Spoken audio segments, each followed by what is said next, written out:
I'ma be like, let me get 20 on pump 3. Time for a bath, time for a bath, time for a bath, and time for bath. Matter of fact, make it 25, and yes, I would like to donate to the March of Dimes, so ring me up that Coke and candy bar. 2 for 2, 2, 2 deal! Where $1 goes to March 2. Oh, and ring me Skittles up for my kid, too. And when the cashier tells me to have a nice day, I'ma be like, no ma'am, you have a blessed day, sugar. Time for a bath, time for bath, time for a bath, and time for bath. Pull down my shades like Kim Kardashian, smile at Gabrielle Union. Time for a bath, time for bath, time for a bath, and time for bath. Flip my bundles like Nicki Minaj and Queen out the door like Beyonce.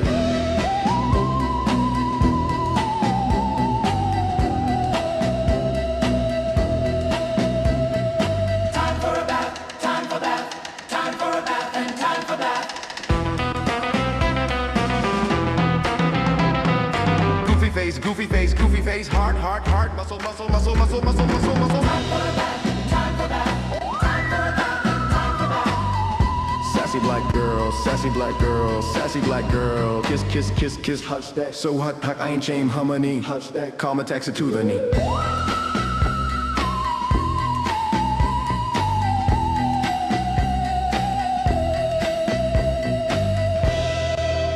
Live from the Injured on the Go Just Call Mo studio. It's a blast! It's Orlando's own Tom and Dan. Hello. This is your Mediocre Time with Tom and Dan program. We hope that you will find our presentation precise, joke heavy, and just right. Thanks.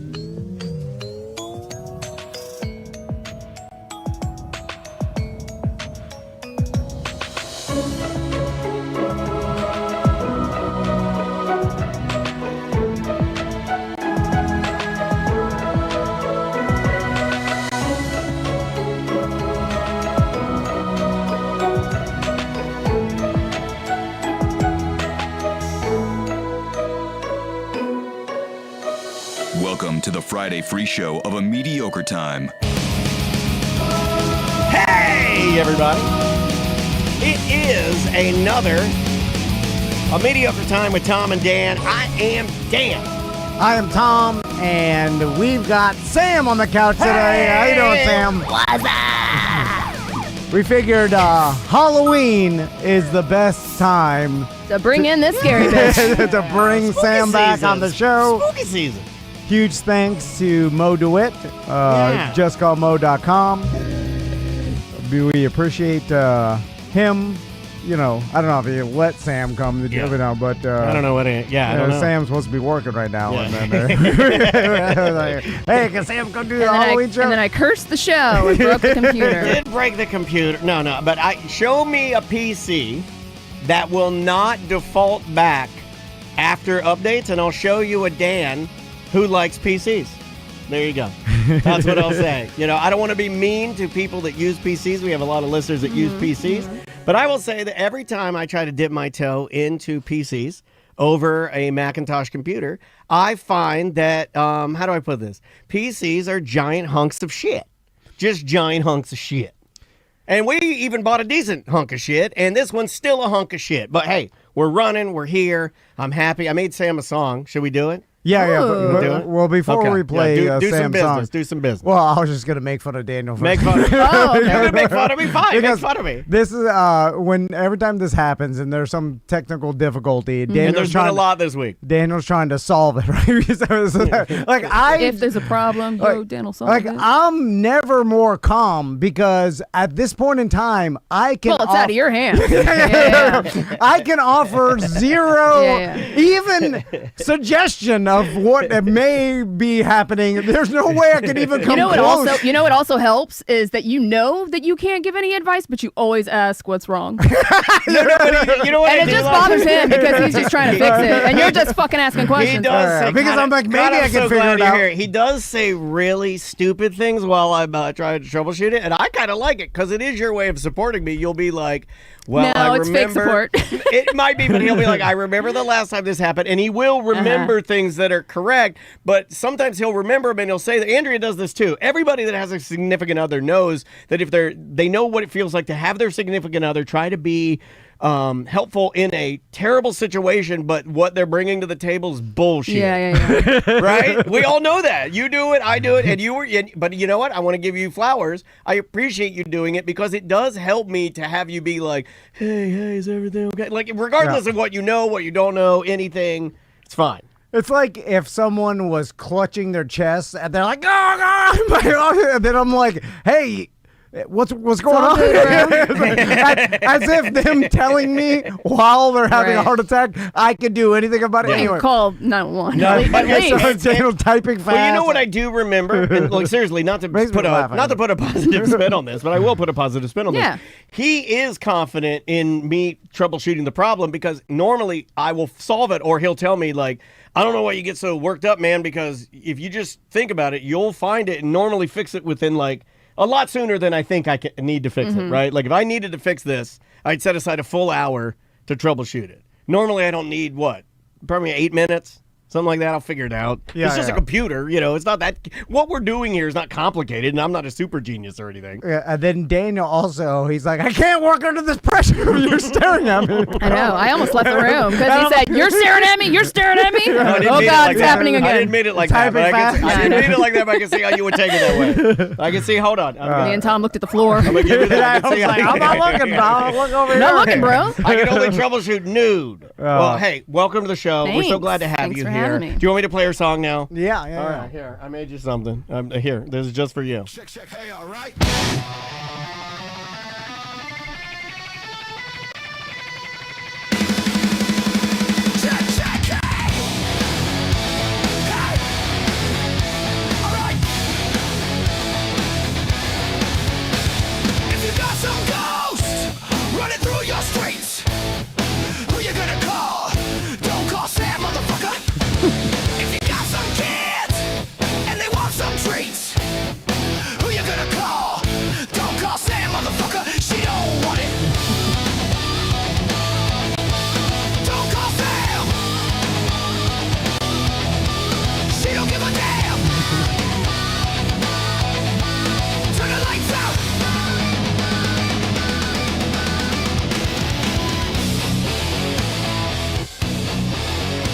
Pretty sick breakdown. Yeah. Who you gonna call? Don't call Sam!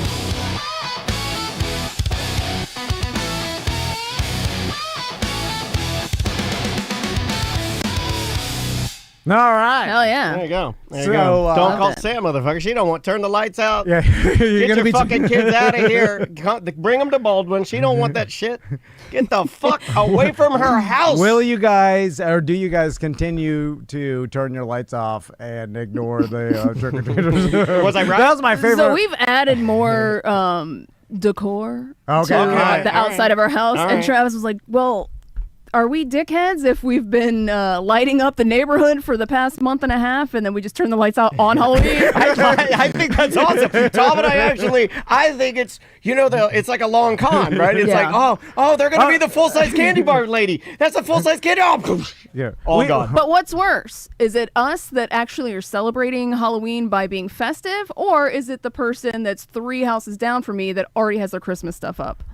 Christmas is worse, I would say. Thank you. Look, I love early Christmas, but early Christmas is an indoor game. They put their shit up last weekend. No, indoor Christmas. Giant inflatables. No, Christmas is an indoor game. If you want to go early, you do it, and you do it in shame alone. Yeah, we do it. We'll put up our tree early, but I'm not going to put it out. Yeah, you gotta keep it inside. I'm not going to put it outside. They got all the lawn decor. No. Are they trolling? That's a troll. I think that they're very religious and anti-Halloween. I think that's just my theory. Oh yeah, that's so they're politicizing it. We'll put up Christmas. Yeah, we're not celebrating this satanic holiday. Yeah, so it's like anti-Halloween. Yeah. It's like we'll start.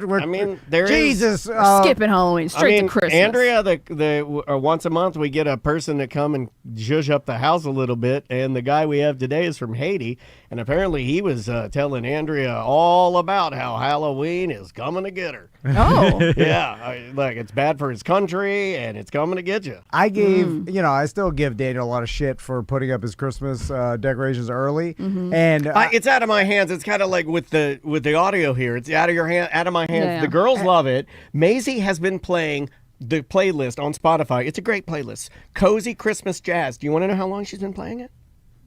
All year.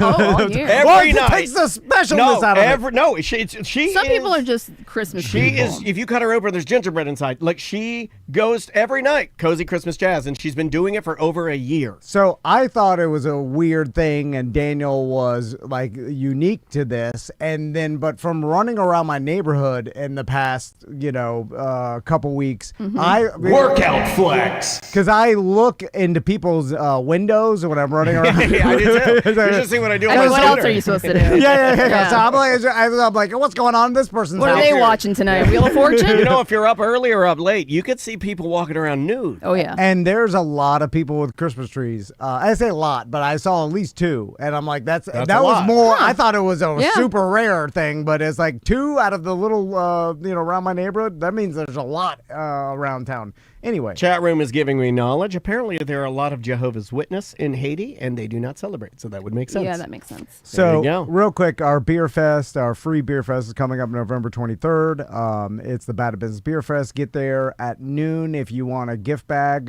We 22nd. Oh, did it say? You said 23rd. That's Sofas and Sons. That's Sofa's. Look at that producer hat. Dang, you still got it. My I know. God, look at that. She's It's in my blood. I can't get it Literally, out. the ball was falling, and she's like, it's going to be an out. She caught it. She's like, that's it. It didn't help today when Sam came back. She hadn't been here in a while, and then his shit's all falling. I know. I was like, oh, man. I was trying to pretend like everything's fine. better since she left. Oh, you should see my desk. Oh, God. I haven't even looked in there. The calendar is... It's still from 2023? No, we do it daily now. Like every day we come in, and it's like literally beautiful mind. It's like it's the writings of an autistic math genius on the. Oh, like, God, I I got lost all the dry erase. God damn. Yeah, he's been writing. Just writing over top of things? We've been using pencil. Anyway. Oh, no. We edge it into the wall. Bad Business Beer Fest, November 22nd. Second, And yeah. Sofas and Sons, the 23rd. yes. Both free. So come and join us. Please. It's going to be really good this year. So, Sam, I Yeah. know you recently did your Semantics at Sea Cruise. Yeah. And Kind of a bon voyage, sort of a farewell. Yeah, to it's like your, our last official Semantics podcast event kind of thing. There you go. So. So I followed you on social media, and I saw. I'm sure you did. You're looking for the bikini pics. How dare you? I was noticing. There's the- one particular guy on Instagram every time. It's Every top. time. Yeah. Oh, he accidentally. Are you Charger guy on Instagram? He accidentally hearts it. Charger. He hearts the only one. You're in the Bahamas. Yeah. He's like, no, No, he no. always leaves a comment. Yeah. Oh, he leaves a Yeah, comment. yeah, All yeah. right. Like such. What does he say? Like, I'll pull. Yeah, oh, do you want I'll to read? find Oh, you him. want a quote? You want a quote from Charger guy? It's always some kind of. Or is it like a ooh la la? Yeah. I thought you Hubba hubba? sneak look. You You're not leave a supposed to comment or double tap. Yeah. The The accidental- double tap is an accident. Can you delete a double tap? No, you can't delete it. After you have to just go and heart a bunch of other stuff. Yeah, so well, it seems if you like look that's at not all the the Oh only- yeah, that you just heard everything. Yeah. And you're like, oh shit, heart. Anyway, all right. So he said, "Wowie wooey." Yeah, you know, it's just Yeah. the typical. Yeah, Ooga. Yeah. That kind of. Who's got the balls to do that? You know what I'm saying? Like, don't they? A lot of dudes on Instagram. Yeah. But don't they know how? Or do they think it's coming off as a compliment? I think so. I And think not that as a- also. I think that we live in a time where like people really do separate their Real internet, life. yeah, their internet life, Parasocial, and yeah. how they treat people and then reality, because there are people that are like, oh yeah, that's just the internet. Yeah, I'm just talking 100%. about Sam's tits on the internet, totally fine. But in the Winn-Dixie, I'm not gonna. If her husband's with her, I'll be like, hi, I love the show, nice to meet you. But online, I can be like, show me your tits, you bitch. So People are Yeah, like no, that. I know. Yeah. let's talk about the beginning of the cruise because I have the orb has been passed on. How does to that me. happen when you haven't been here? I thought it was through osmosis. I didn't think that the orb. I don't would- know, man. I didn't think it like was an airborne virus. no. It's I think when I saw you at the Just Call Mo Comedy Jam, and we briefly talked. Yeah. I think you somehow snuck the orb into my. It's like existence. it's like Outbreak. I coughed it out one day, and then Sam breathed it in before she God. was and then it lays dormant. The orb lays It has dormant to be for a while. activated and with happiness, and she got away from you, so she's been happy, and the happiness And activated. then it multiplies in your body. It doesn't start actually affecting it's a you. sneak attack. Yeah, a long time. It's Okay. like prostate cancer. Yeah, yeah. You always have like it there. like a cicada. It's late. there. Yeah. It'll eventually get you. Sometimes you die before it actually affects you, but it's always there. Anyway. It's always there. So you took the train down. We took the Bright Line down to Fort Lauderdale, and our last cruise we also utilized the Bright Line. Not really an issue. Apparently, we were a little loud in our car I remember last that. year, but yeah, you got yelled at on the Bright Line for being loud. which I didn't know was a thing. But this year we went to Fort Lauderdale. This time I actually checked a bag on Brightline because they actually do have dimensions for their bags, and if it's over a certain size, you're technically supposed to check it. And my husband is a rule follower for the most part. And so, plus we also thought they were going to say something if we just tried to sneak it past. So we just went ahead and prepaid for the checked bag. And they took it on the train. And once we got off at our stop in Fort Lauderdale. Is it like the airport where it's like right when you go through like the ticket counter, there's like a checked bag and you hand it to them and then they take it off and load it somewhere else? Okay. Yeah, pretty much. So yeah, I didn't know where the hell they put it, right? Yeah. And you assume it's in the train. Yeah. And you knew you're going to do what we all do when you go on a cruise and you have a bag. At some point, you meet a black guy with a pith helmet, and they're like, hey, hey, hey, and everybody's like yelling around, and you put it on and then you stack it up, right? And then he takes it somewhere, and then you don't know where he's taking it, but you have to have the tag on it, right? Yeah. Then you give them $5 because Yeah. you got all your weeds in there. Yeah. and you You do. and your alcohol and the Yeah. mouthwash. There you go. Right. This guy knows. And so we got off the train and we stood in the little area where you're supposed to go for your checked bag. And it wasn't just my bag, by the way. There were a handful of other people that were also waiting for their checked bags. And we were standing there, no shit, for 20 minutes before I was like, okay, where the hell are our bags? Like, they should have been off the train by now. Yeah. To which the guy that told us to stand there said, oh, you don't have your bags yet? Oh, that's not a good sign. No, it's not. Yeah, he's like, oh, bags. And he's like, oh, let me go know what see if I can find them. And I said, so you don't know where they are? And he's like, well, no, they should be on the train. They should have been on the train. Like, let me just find out where they are. So he disappears. I'd disappear too. So, and let me get this right. So this is not the final stop of the train, No, right? it's going to Miami. Yeah, so it stops, and everybody who's supposed to get off gets off. They're supposed to get the bags off, but then it has to It keep going. continues on, yeah. And yeah. it doesn't stay stopped for very long. Yeah. Right? Yeah. So it's long gone to Miami. All right. And the guy comes back, and he's like, well, we're going to have to call a couple different stations because it could potentially still be in Orlando. And I was like, excuse me? You never put it where it's supposed to go? It's like, we don't know. Or it could be on the train on the way to Miami. All right, so it's either Orlando Yeah. or on the And you don't speeding have train. anything on this bag, do you? Like a air tag or anything like that? No. Well, you got Okay. all your clothes for the cruise. Everything. Yeah. Literally, that was everything that was mine was in that bag. Oh, God. Costumes. Clothes, Yeah. costumes, bathing suit, shoes, Probably stuff you need medications, to everything. talk to listeners. Yeah. The medication, I know what that is. You know what that And means. And that's the I only can't thing go that I without care about. I could buy some shit, some clothes, but Exactly. I need the $2,000 medication. at the gift shop. So, and we're on a time crunch, right? We have to be at the fucking port in like an hour. Yeah. So we're like, well, what do we do now? So they finally find our bags, and they were on the train. They never took them off. Okay. And they shipped them to fucking Miami. So we're like, well, how do we get our bags now?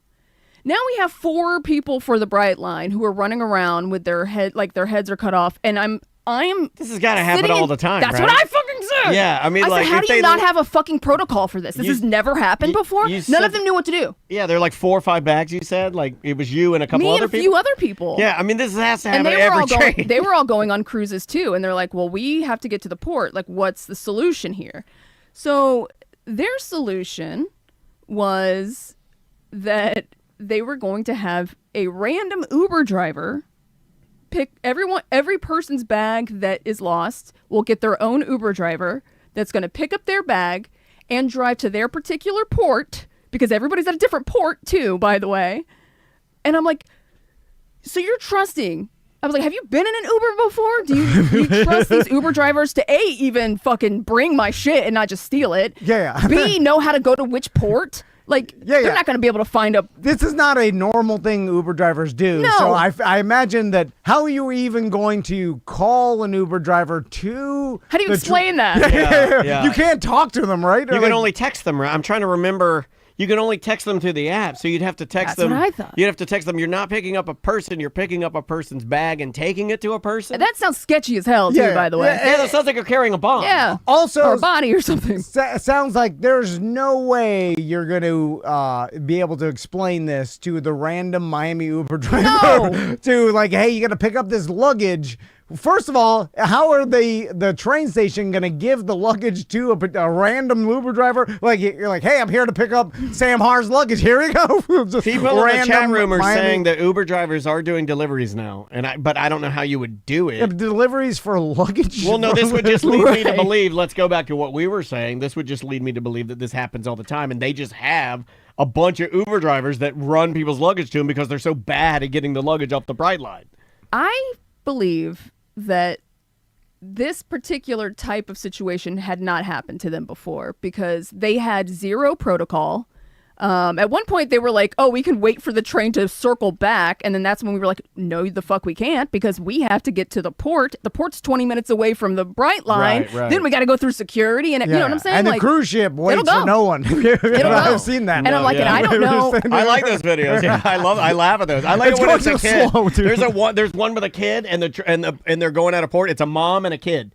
And they're leaving the mom and the kid. It's so funny because the kid falls to his knees crying. Oh, it's hilarious. And it's somehow funnier than how slow they're going. Yeah. Because it's like, Yeah. oh, man. Like I can still see it. And then I like, you're moving away and then so they slow. ask, like, I could jump in and swim there. Like, it'll kill you. It'll suck you under. It'll cut you Yeah. into little pieces. You can't do that.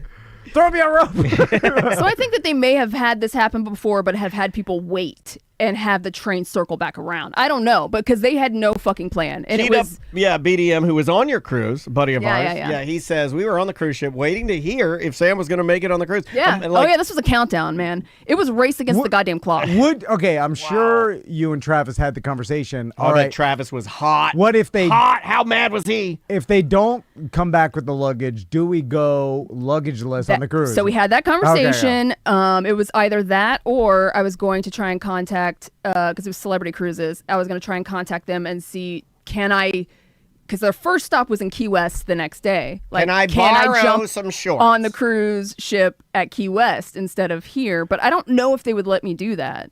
They usually don't because I think it's like once you get through the customs process of getting on the cruise ship, then somehow like now you cannot get on at a different stop Gotcha. because it's like closed and they like- consider like the paperwork is like you now have left the country. And when you get Complete back, the trip. Yeah. I It's see like what you're saying. you can't jump on. There's no custom process in Key West. Even though it's so stupid, you're like, I'm in the fucking same. I'm in the United States. Just let me Come on, bro. Yeah, rules are rules. Look at my driver's license. Or I thought about jumping on the boat without my stuff and having them ship my stuff to Key West the next day. But I was like, at this point, I don't fucking trust the Brightline people to do anything correct because they were all goddamn idiots.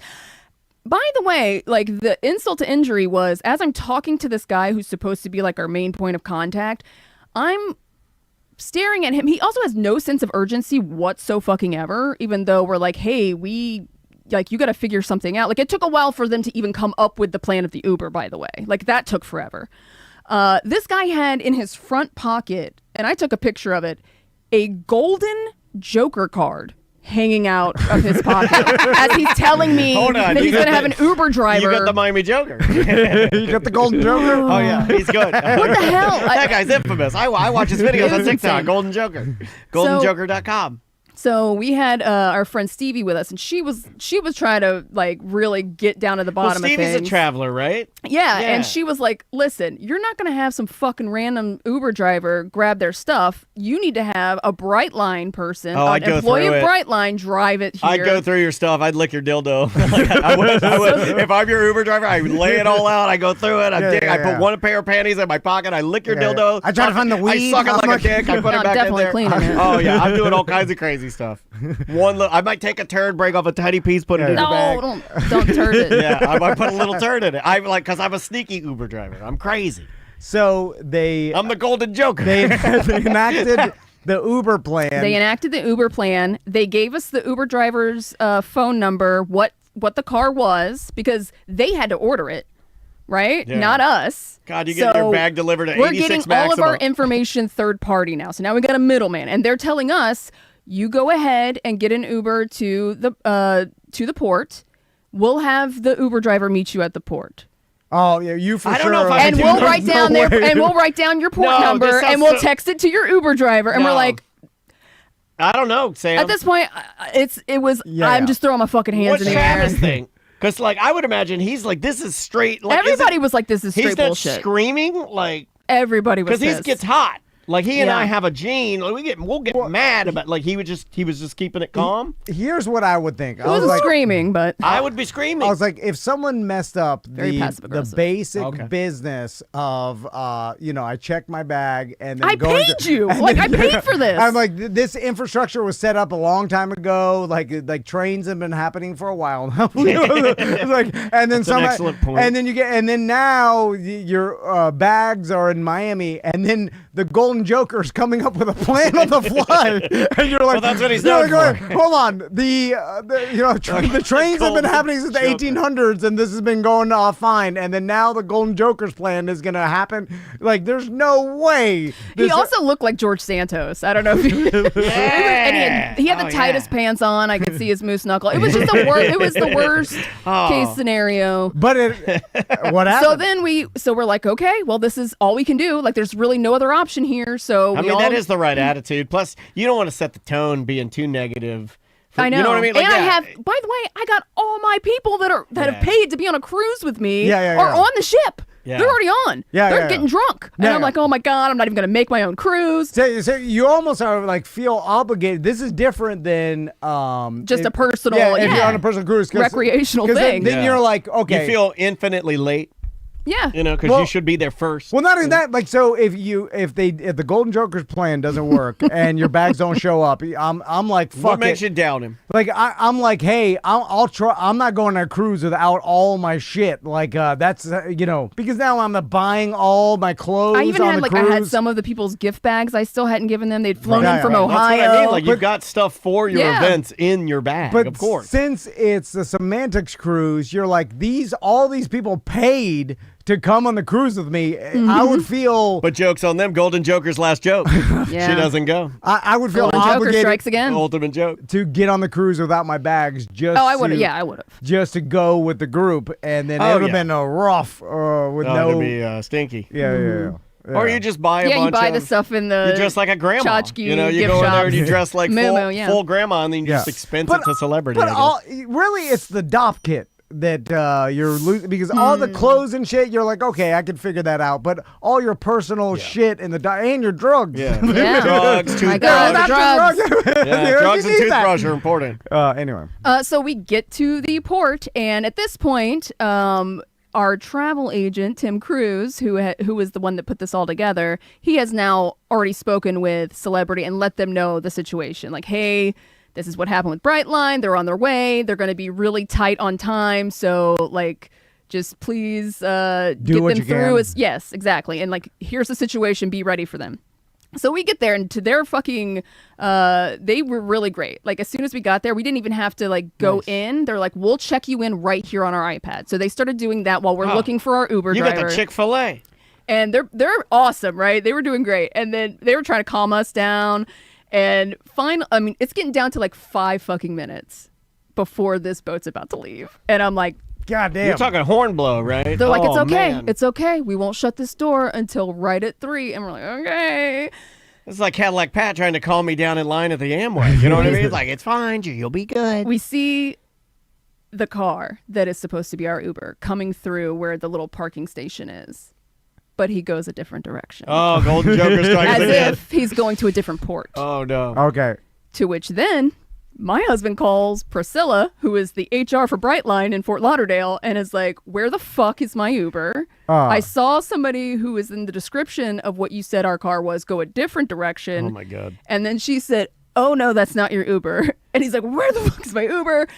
Then that car turns around and It is the Uber. And it starts coming back towards us. And it is our Uber.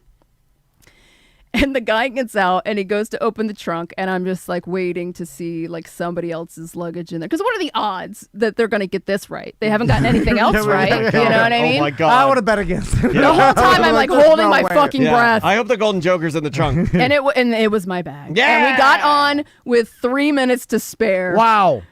That makes a rough beginning. Yes, it does. Yeah. Yes, it does. I've It makes been you in want that to get there situation. and just start hammering Bud Lights, right? I've been in- 1,000 Bud Lights. Although I've been in a super stressful situation where I barely made a flight at the very beginning of a vacation, and it does you get the feeling like, well, maybe I got the bad shit out of the way. Yes. At the very But I did beginning. not. But I did not. Like I said, the orb came with me. Yeah. All right, so you get on the ship, and you got to be feeling good. You're like, okay. Thank God I made it. Yeah. You A made little it. sense of relief. Yeah, sure. yeah, because the other options were no bag on the cruise or not going at all. Right. And so both horrible. Both Yeah. not options. And yeah. so you made it on the cruise. Yeah. Then what happened? So then the next day, our first stop was Key West, and it was my first time and a lot of other people's first time going to Key West. I had a whole Key West crawl planned out. I love Key West. I had temporary tattoos made by our girl Tracy Claus, who Yeah. helped me make those with all the different stops we were going to go to, and I bought little stamps so everyone could stamp on their. It was a whole thing. Yeah. Do you see that? It was like she put like the scavenger hunt on a tattoo, and then you check it off with like a Sharpie or a stamp. Oh, okay. That Oh, way you that's don't- fun. Yeah, that way you Yeah. don't lose your paper because you're drunk. Right. You know what I mean? Like Right. not a bad idea. And it had the cruise logo on it and Yeah. everything. It was really. I thought that was super well I done. was, That's way more fun than a Tom and Dan cruise. Yeah. Oh, yeah. Tom and Dan cruise, you work on a Tom and Dan cruise. Yeah, we'll put you to work. You get in there, you're like, we're going to do think tank, sit down. What do you guys want to hear? Give us some topics. I need some topics. I'll start writing some jokes. Yeah, spray off your balcony. Yeah, get the work out there. And I had they weren't all just bars. Like I had the Firehouse Museum because I had done an episode of Captain Sorensen sauce. I had done an Fully episode involved. of, you heard about this one, on a guy named Bum Fardo, who was a firefighter in Key West, who's very infamous down there. Yeah. Hold on, there's Have a you heard- firefighter in Key West named Bum Fardo. yeah. He's There infamous. was, yeah, in the Okay. 80s, 70s, 80s. I can't even remember now. Are you going to tell us about Bum? I did the episode a long time ago. Bum Fardo was a guy. He grew up as a kid behind the fire station, and he got the nickname Bum because he used to just like bother all the firefighters that were sitting out at the station and like try and bum shit off of them all the time. So they called him Bum Fardo. His last name was Fardo. Yeah, that's the funny part is that Yeah. you think it's part of the nickname, but it's not. No. It's really that he is a true Fardo. Yeah, and then he did grow up to become a firefighter, right? But he's very flamboyant with and flashy. So he like wore a lot of gold and had like the rose-colored glasses and Think cigars all Golden the Joker time. Fardo. He looked like the mafia. He looked like he was in the mafia, right? Yeah. And he just so happened to allegedly sell a lot of cocaine out of the fire station. True. Oh, really? Yeah, And so then he got some federal charges against him, and before It's a great story. he went to trial, he disappeared. Yeah, No he's- shit. And nobody knows where he is. yeah. So Never was He found. disappeared the year the year I was born, 1976. So almost 50 years ago, Bum Fardo So I guess, Disappeared, yeah. disappeared. So Key West firefighter Bum Fardo was dealing cocaine out of the Key West firehouse. Yes. And then got caught, was about to go on trial, Yeah. then disappeared. Correct. And you The can Legend visit, of Bum and Fardo? It's a great story. Don't they do a tour or do they? They do, and they sell merch. They sell Bum Fardo merch. She has So, a like- hat, dude. Yeah, I bought a hat. If you ever go back, I'll gladly pay you Oh, yeah. double for a Bum Fardo hat. I love the story. I'm you so know, jealous of I your was- hat. And then we had Hemingway's house was on one of our stops. I found this really cool, authentic Cuban food that was in Key West for lunch. That I had a lot of different, very specific places on the stop. At the Firehouse Museum, though, the guy that worked it, but it was raining all day. By the way, I don't think I mentioned that. It rained the entire time we were in Key West, so not your best way to Tropical paradise. Yeah, I would experience. say Key West can be sort of miserable in the rain. It can. Yeah. It can be. And it was, you get off the ship early. There's not a lot of stuff open in Key West that early. But we went to the Firehouse Museum first. Before you continue, this is why this is a telltale orb story. Sure. Because two situations. One, the Bright Line, where like this never happens. Where that's how you get supernatural orbs involved. And also in Key West, they're like it's 99% of the time it's tropical paradise. Yeah. It never rains. No, here all Melissa's day. confirming that. She's in our chat room right now. Melissa said that was that day was the single worst weather they've had in months, and they haven't had it since. Flooded. Like, it flooded. Yeah, like it literally just the day she was lightning. there. People almost got struck by my cruisers almost got struck by lightning. Yeah, Melissa says it went crazy that day, flooded, and then the rest of the time back to normal Key West. You know, bumfardo as usual. They're like just in these one day there was a bad weather. I'm not even kidding. We got back on the boat like an hour later. Beautiful. the rain just follows the cruise. All right. So we get to the Firehouse Museum first because it's like the earliest thing open, and the guy that works there is first of all shocked that we showed up because he thought nobody was gonna come on a day that was raining. So he was super excited that we even showed up. And then they have like one of those things where you can follow along with like an audio tour or whatever. He decided he was going to follow us around and just start talking to us about everything, which is not part of the tour, by the way. It's a self-tour. Like you're not supposed to have a guide. This is another evidence of the orb where they all of a sudden we got the fucking chirper. Oh, you just get a rando chirper. Yeah, normally we do this process. Today we'll just do the. I'm going to tell you. I got nothing else to do. Guys, take off your headsets. I'm gonna go rogue on you. Let's do this. He was very fond of one particular friend of ours, so he was like in their ear a lot, and I started exploring on my own because I was like, fuck this guy, I don't really want to deal with him. I'm just looking at the shit I want to look at. Went upstairs to where Bumfardo's desk was, right? Oh. And I'm like, this is awesome. So Can you sit at it? I sit down at the desk. I'm picking up the sunglasses. I'm putting them on. I'm putting the cigar in my hand. I'm having Trav take a picture. He takes a picture. He's like, "Oh shit, get out of there." I'm like, "What do you mean?" He goes, "There's a sign on the other side of the desk that says, please do not touch the Oh my Bumfardo." God, you're putting Bum's cigar in your mouth. You're doing the Lewinsky. Guess what? Security camera pointed right at the desk. Oh. Go back downstairs. There's a fucking baby monitor where he could have saw me sitting there, fake smoking a cigar in Bumfardo's desk. Awesome. Oh God. And this part of the story, you're there, you're like, I'm at Bumfardo's desk. Then you hit an accidental, like no one knew, but like a secret lever that opened up Bumfardo's desk and his diary appeared. Oh my God. And you're like, No, you gotta stuff it in your pants. Stuff Yeah. it in your pants. and then that's where you read. You're like, here's where I'm found him. going. Yeah. Say what to know you. Here's where the gold is. Anyway, so you this you is didn't awesome. get caught because the guy's giving the tour, so he didn't I see think he let it slide. Oh, okay, if I'm yeah, being yeah, honest. Yeah. Yeah. Because he wanted to let it slide. you. So how did And this? then I think he may have wanted to sell me cocaine. I don't know. Yeah, okay. Because when I went to leave, I bought the hat as I was leaving, where it just says, and I didn't even think about it at the time. It looks like a MAGA hat. I was gonna say I didn't even think about it at the time, but it's a bright red hat with white words that say "Where is Bumfardo?" The first picture I saw of you wearing it, I was Travis like, was like, from a distance, that you looks like a did. MAGA hat. I saw a picture of you and I go, well, that's a change for sale. Yeah. Yeah. Things have changed since I quit the show. Yeah, she's gone in a total different direction. I want to wear his Bumfardo back hat. Damn it! I can go back to Key West. Melissa says she's going to get me one. We'll just make them. Who's gonna sell it? Yeah. Fuck that. It's fine. Yeah. But yeah, I bought the hat, and then he was like gonna tell me the story about it. I was like, oh no, I actually the only reason I came here was because of Bumfardo. And then he gave me this look that was like, oh, like you party kind of thing, and I was like, all right, see you later. Oh, that's the code for sell me cocaine like Bum did. Exactly. Yeah. I came here for Bum. I like that. That's awesome. Well, I'm sure a lot of other tourists probably don't know the legend of Bumfardo, and the fact Right. that you did Yeah. meant that you know, I knew. like I to knew. party. Yeah. I got it Do you from like your house music? show. You know, that's where I got it from. Yeah, that's how I knew of it. You know. So, how'd the other part of the scavenger hunt go? Got cut short Um. because it started to lightning crazy. Okay. And so we even had listeners drive from Orlando to Key West to meet us because they weren't going to be able to go on the cruise, but they drove all the way wow. to fucking Key West. That's really cool. And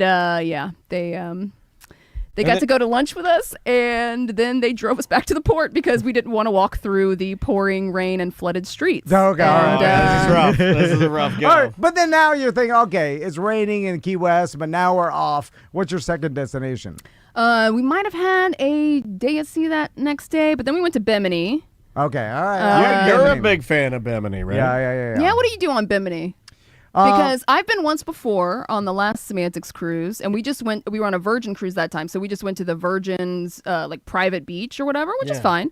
But we didn't do anything else. And I was trying to find something cool to do when we were there for this one, and there wasn't much that I could find other than like snorkeling, which I don't do. It's a very small Bahamian Right. island. Your dad used to like it, right? And everyone's Yeah, like, just rent a golf cart and drive around. It's the closest island, like Bahamian island, to Miami. So, like when I was a kid, my dad and my family used to, and then Crystal too, used to like take a boat over to Bimini. That's because cool. it's super close. How fast is it?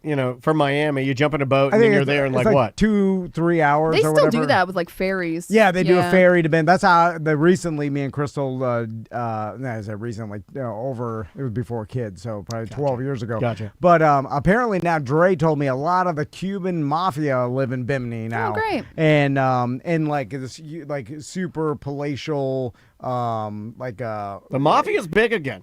like area. We're back. like- We're back with the mafia. We got like high stakes poker games. We got NBA game fixing. Yeah, the yeah. mafia. It never left. It just they get real small on the download now. Yeah, and they're a but little it still flashier exists. now, right? But everything's a little flashier. When we went to Bimini last time, we did like a dolphin snorkel excursion. Yeah, I'm not into that kind of stuff. Yeah, so. which is actually pretty cool. We swam with wild dolphins, and then there There's was like some shipwrecks you scuba can diving. snorkel. Yeah. Now, Christine is in our chat room. Hello, Christine. We love you. She says, "Oh, wait till you hear about the orb on Bimini."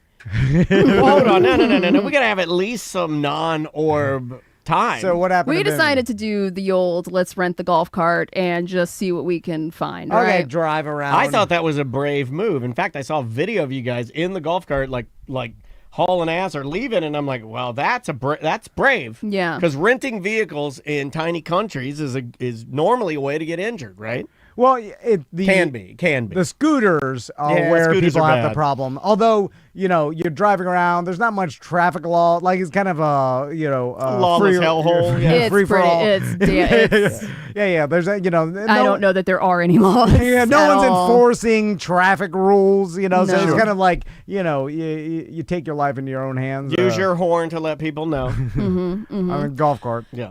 Yeah, we just drove around. We went to a couple different beaches. We went and got lunch at like a little local spot. We went to this place that everyone was telling me to go to called Nate's Variety Bimini Bread. Have you ever had Bimini bread? Yeah, Bimini bread's a super Have you been popular. to Nate's? I know. I haven't been to Nate's. I don't know but what that is. What is Bimini bread? My mom used to get Bimini bread every time we were in Bimini as a kid, and it was popular I've in never the heard of 80s. this. It's It's kind of like a dessert bread. It's like sort a of. fruitcake style bread, sweet like a monkey bread. bread or like Yeah. It's like just it's kind of like is it cinnamon and They sugar? have different or- flavors, right? Yeah. So we Oh, got okay. we got the cinnamon swirl one, but they had all different kinds. But we went to this place because I found everybody was saying on Reddit how awesome it was, and when we're rolling up, I'm like, this is just like a neighborhood. Like we're just rolling up to someone's fucking house. Yeah. This is not like a tourist destination. No. It's just like this is like you're now. This is Nate's house. Yeah. We walked in and there were family photos on the wall. And there was a counter. I'll give them that. There was a counter and a cash register, but it was just like family photos, and we're all. This kind of sounds like Nora's here in town. Haven't been inside Nora's. Well, Nora's is like you walk But into this her is where you living get room the and- real Bimini This is bread. supposed to be like the best bread on the island. Yeah. But we walk into what I can only assume is a family dispute. We can't see anybody. They're just like. I'll cut you with a They're knife. like in another room and they are fucking going at it. And Ah. I'm just like, maybe we should leave. But then somebody came out, delicious bread.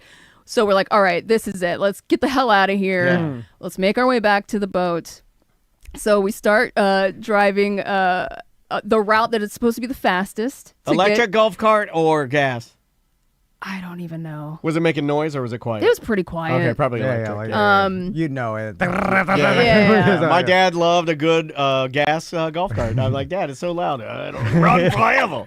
So we're hauling ass down one of these Bimini streets, and we turn a corner, and we see what looks like a parade. There's a bunch of people in a crowd, like, walking towards us. And I go, oh, shit. Like, there's, like, a parade in front of us. We should probably turn and go down a different route. So Travis is like, all right, I'll turn down this little alley. So we turn down the alley. He does a little U-turn to circle back to point back at the road we were on. So we'll let it pass, and then we'll go after they leave. They start. This is the best thing to do if you're a tourist in a different country, by the way, is go down an alley. Yeah. In a tiny car. You're like, in a tiny car. You're like, hey, I'm lost. Let's go down this alley. Are you paranoid or not? I'm not driving. Which one is it? I wasn't the one driving. Yeah, but you get into a lot of these, right? Don't even leave your house. I'm remembering, maybe I'm remembering this incorrectly, but I remember one where you're like taking a shower in like an old man's like basement or something like. It was like him, and you're like, I'll use the old man shower. I don't know what the hell you're talking about. No, it was like a Airbnb you went to or something where you shared a room with like a little old man, and you didn't know he was there. I thought that was him. Or was that you? That was me. Oh, okay. You're getting the orbs. You're getting the orbs mixed up. Yeah. I was like, old man I shower. knew somebody shared a room with a little old man. That was in St. Augustine, and then I was sitting there with the old man in the kitchen. And then he's like, is your wife done in the shower? I'm like, go check, old man. You can go check. All right. So we had turned around, so we can see when the parade passes us. And then there's like the leader of the parade coming, and he sees us, right? So what kind of parade? Is it like a high school parade? So he's dancing, and and we can hear the music. We can hear the music, and then he turns to look at us down the alley, and he's like dancing, and we're kind of like, hey, Then he starts walking towards us, and then he puts his hands out as if he's like Jesus on a cross. And then he falls flat on his back on the concrete like he's dead. What? Jumps back up, does a twirl like Michael Jackson. Oh, you've been invited to Dagger. Starts walking towards us again. The entire parade starts coming down this alleyway. What? Travis's towards alley? us, and we have nowhere to go. Travis, you gotta move, put it in reverse. We have nowhere to go, and there's only a small space next to us where they can even get past us. Guy starts walking up to us, and I'm looking at what's going on. I'm like, what kind of parade is this? And I start seeing the shirts they're wearing have someone's face on them. And then the leader walks up to us and says, my baby brother died. We're burying him today. It was a funeral. Oh, wow. We got caught in the middle of a funeral, and then everybody had to walk past us sobbing. We're just sitting on a fucking golf cart. And now you guys are probably dressed like dickheads. like cruise dickheads. Oh, my God. I was filming like the a parade at pineapple hat first because on. I thought it was like a fun thing, and then I'm like, oh, my God, it's a goddamn funeral. You have a Zubaz coat on. You have a pineapple hat on. I got fucking cornrows. Where's Bum Fargo hat? Yeah, you have like a one red, yellow, green braid hanging down. Yeah, Oh, my so God. an extravagant Bahamian funeral parade that you are now in the middle of. So apparently, in Bahamian funerals, they typically have like the viewing either at a church or at the person's house, and then they walk all the way to the actual cemetery. Okay. Which I did not know beforehand. Yeah.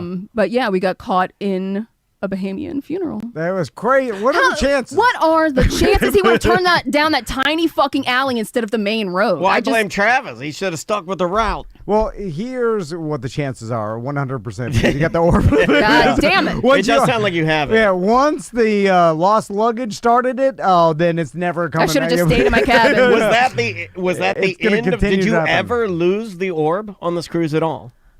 I mean, it kind of sporadically came through, but those were like the main crazy things I think that happened. You know, my mom and dad did the same thing on a parade one time. They did it for it was a Black History parade. It was an Eatonville parade. They were coming over here to visit me one time, and they took a wrong turn. They ended up in the parade and had to ride through it. I mean, that's a kind of that trope in movies is a thing. Like it happens. It does. Absolutely, it does happen. I did almost get in a fight on the boat with a dumb old bitch who didn't mind her business. There you go. Oh, what do you mean? Well, we went to one of the trivia things, right? Yeah. You know, these cruise ships have different games or whatever, and they had a trivia, and when we got there, it was like music trivia.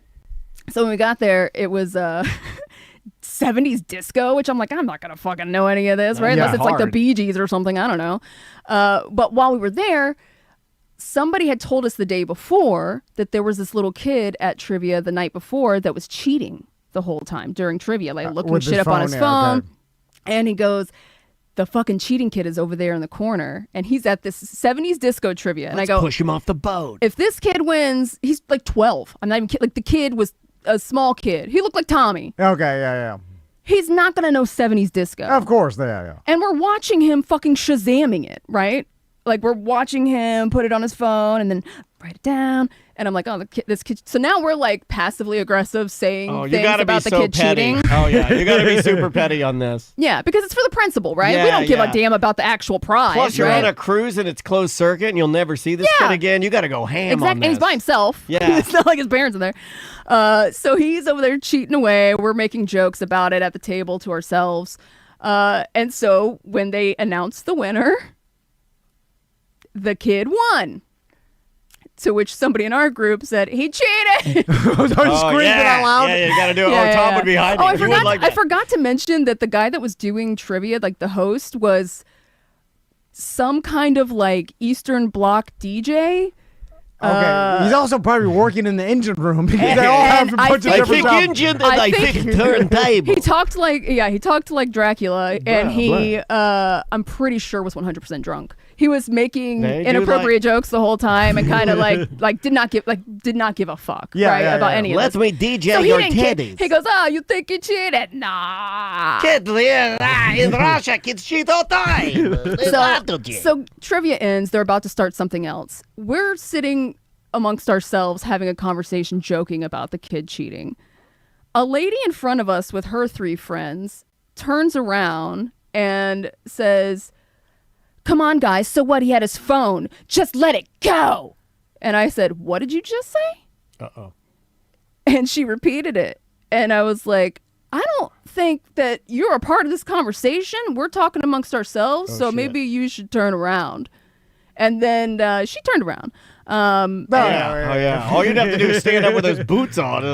Yeah. I was at that point. The orb had gotten me for the past 3 days, and then this bitch is gonna tell me to not fucking have a conversation with my friends. Which, by the way, we weren't saying it to the kid. We weren't going up to the kid and calling him a piece of shit. You know what I mean? Like, well, I mean that's too far. But I don't think there's anything wrong with a kid cheating. If you call him out for cheating, I mean, like, what's the point of even playing? What was the prize?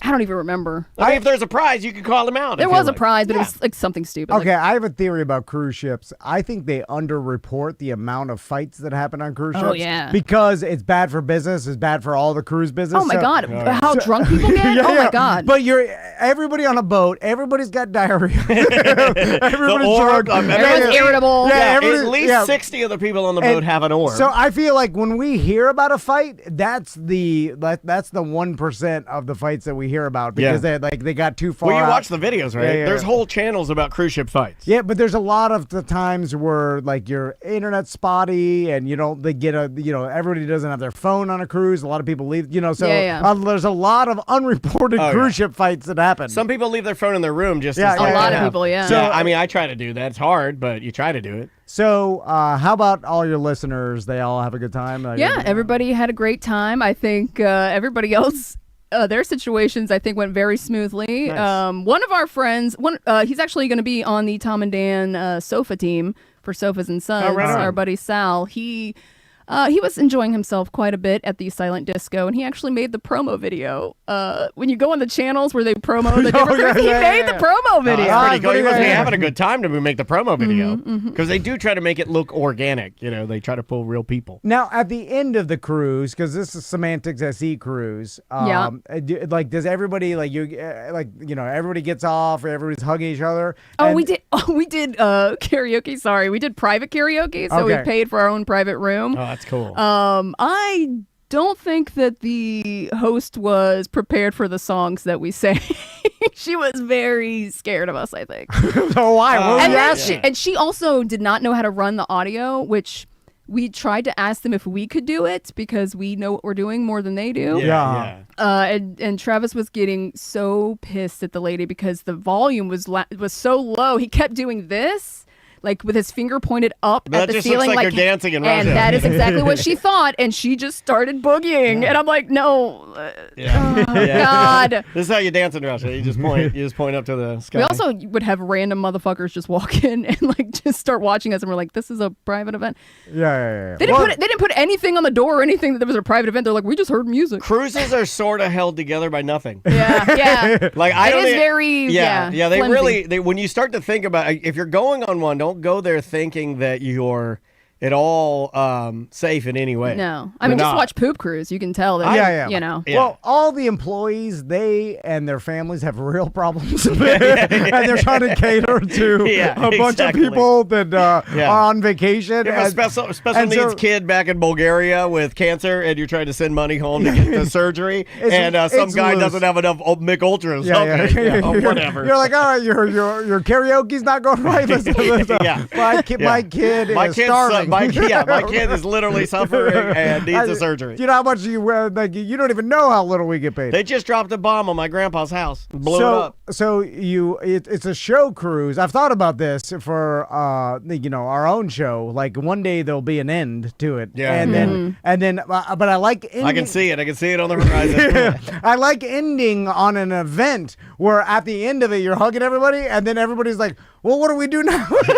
I want a trap door though. I want a trap door where we hug everybody, and there's like whoosh gone. I've been listening. Get to home this- safe. Listen to the show for 8 years, and then Yeah. we go in the cruise. Like, what do we do now? And then you're like, bye-bye. Should have thought about that 7 months ago when I told you I was quitting. Ninja smoke bomb, poof. Yeah, but you never think it's gonna end. Like you No. announced it 7 months ago, and then you're just like, Mark Maron did it right after I did. Yeah, I thought you did it right. I think Mark did it right. I think you announce it, you finish out your run, and then you be done with it. But I think a lot of probably, and I'm sure maybe some of your listeners thought this too. Like it didn't believe it was really like gonna end. You're like, oh no, they'll keep doing it. But it's like, no, that's it. No, we told you.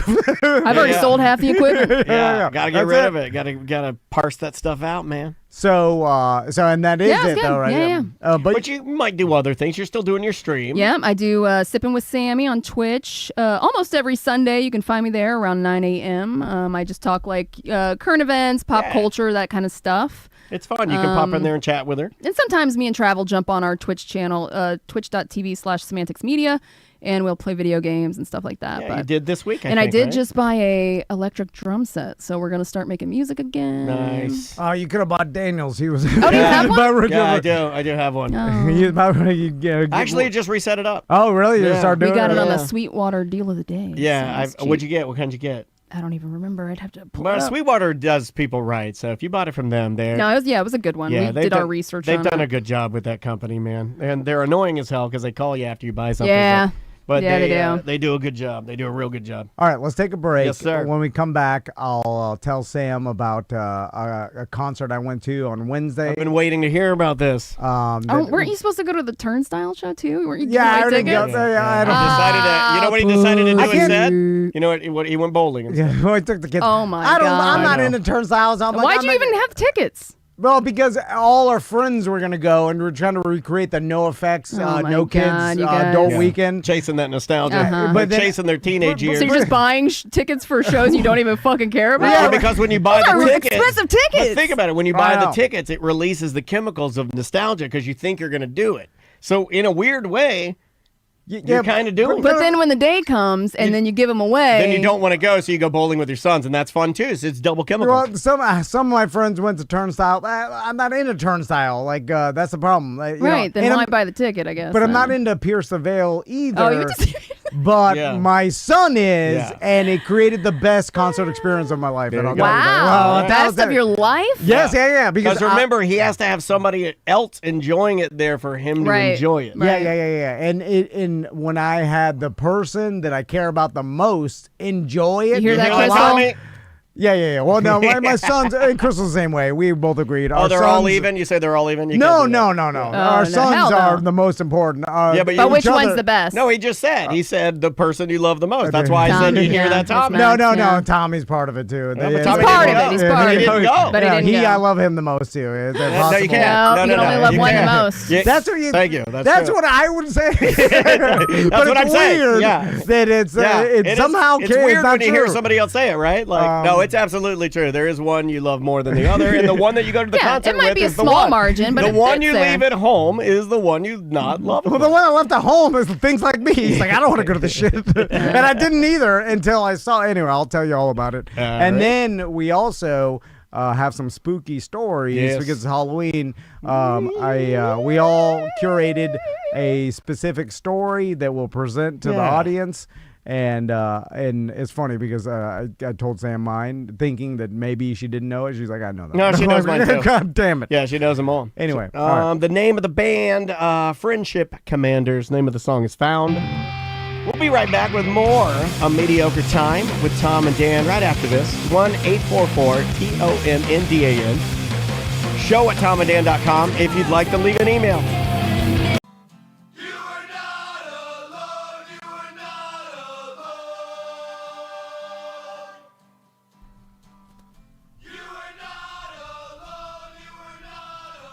Oh, they're going to do the fade out on me? That's old school, right? Yeah. Nobody does the fade out. Oh, they are. They're going to do the fade out on me. Welcome back to A Mediocre Time with Tom and Dan. I am Dan. I'm Tom, and we have a full-blown show reunion today. Ross McCoy is here. Oh, shit. Is Lee here, too? I God. hope not. If he is, he's outside. So Ross came by to drop Yeah, off. you guys didn't mention that Bumfardo's wife was named Yeah. Ima. And her maiden name was Butts. I swear to God, this is all true. I'm not making this up. So Ross was at the News Junkie roast last night, or Sean Watson roast. Yeah. I think you have to say the roast of Sean Watson. Oh, okay. Of the News Junkie. Yes. I think that. I think it's the official title is the Halloween roast of Sean Watson, the News Junkie. All right, There you go. all right. Yeah. So At the Because, Judson Room. Because there has been beef about, like, when you say the News Junkie, is that the show or is that the man? And are they the News Junkies, which is absolutely not correct. That's like saying Eagles or the Eagles. You know what I mean? Like, you got to get it right, y'all. He's the Well, News it started Junkie. with him. It did. yeah. I But call now him it's the kind news. of a package No, deal. he's Sean Watson. It's like Drunky the Bear. I was like News Junkie. he's News Junkie. It's all the same. Okay, so he can start calling you Drunky the Bear, right? Like, they all do. And I don't blame them, because if you met me as that, then you're stuck. All right, You're cabin boy. I cannot stop. Anyway, so I heard it You was said not to say that. a huge success, and now I was dying to hear what happened with Tuttle, because when I heard Tuttle was involved, I was like, Tuttle. I was like, why'd they? No, he asked me. He goes, "Why'd they ask me to be in this?" And I'm like, "I don't know, Tuttle. I stay at it. Like, I got a lot going on Oh, he here, doesn't buddy." have any connection to the show? I don't. Well, Not that I know I of. don't think he goes on. That's what I mean. He's any never been other- like a guest or anything on there? Besides from our show, I thought he didn't go on any other of like real radio shows. He's been on Monsters. No, of course, yeah, but not. But like No, recently he has. recently? Yeah, Oh, okay. recently he has. Pinkman is on the dais, so like it's kind of like a real radio / News Junkie event, Yeah. Oh, 100%. Yeah. But then also, like, Tuttle's not a comedian per se. I He's mean, to me, you- though. I mean, yeah. Suit he yourself, is to sir. me. But he's I would say he's the greatest comedian stuntman out there. and there's also the risk of Tuttle. Like, Tuttle has no uncomfortable filter. A They keep- psychopath. Right? he Is that how you say it, Yeah, Ross? yeah. He's a psychopath. if you want to, He doesn't feel shame or embarrassment. you And could he's one of my friends. Like, he is the craziest. kind of a superpower. I Yeah. think If you he's use the it correctly. craziest of my friends. Yeah, if you ask Tuttle to go down to the courthouse He can and do start, anything. start yelling at Nancy, Pull your cock out and get it hard. He can do it. start yelling at Nancy Pelosi or whatever. Nancy Grace is who you're thinking of. Or whatever. Nancy Oh my Pelosi. This is how little Tom knows about the world. He thinks Nancy Grace is Nancy Pelosi. I'm just saying he'll do Any anything. Nancy. Any Nancy. Any you Nancy got. he'll do. And he's not ashamed to No. be yelling shit in public. He's not ashamed to. He'll yell the N-word in any restaurant. Any restaurant. like He'll shit on a table at a Shoney's. he'll make a scene. Shit in Yeah. the Shoney's. He'll and- shit in a Shoney's. And So He'll what's do- more, you can do stuff to him. You can paintball him. Yes, you can yeah, knock him yeah. Yeah, off. you can inflate a balloon in his asshole. Yeah. you could do anything to him. He'll do anything.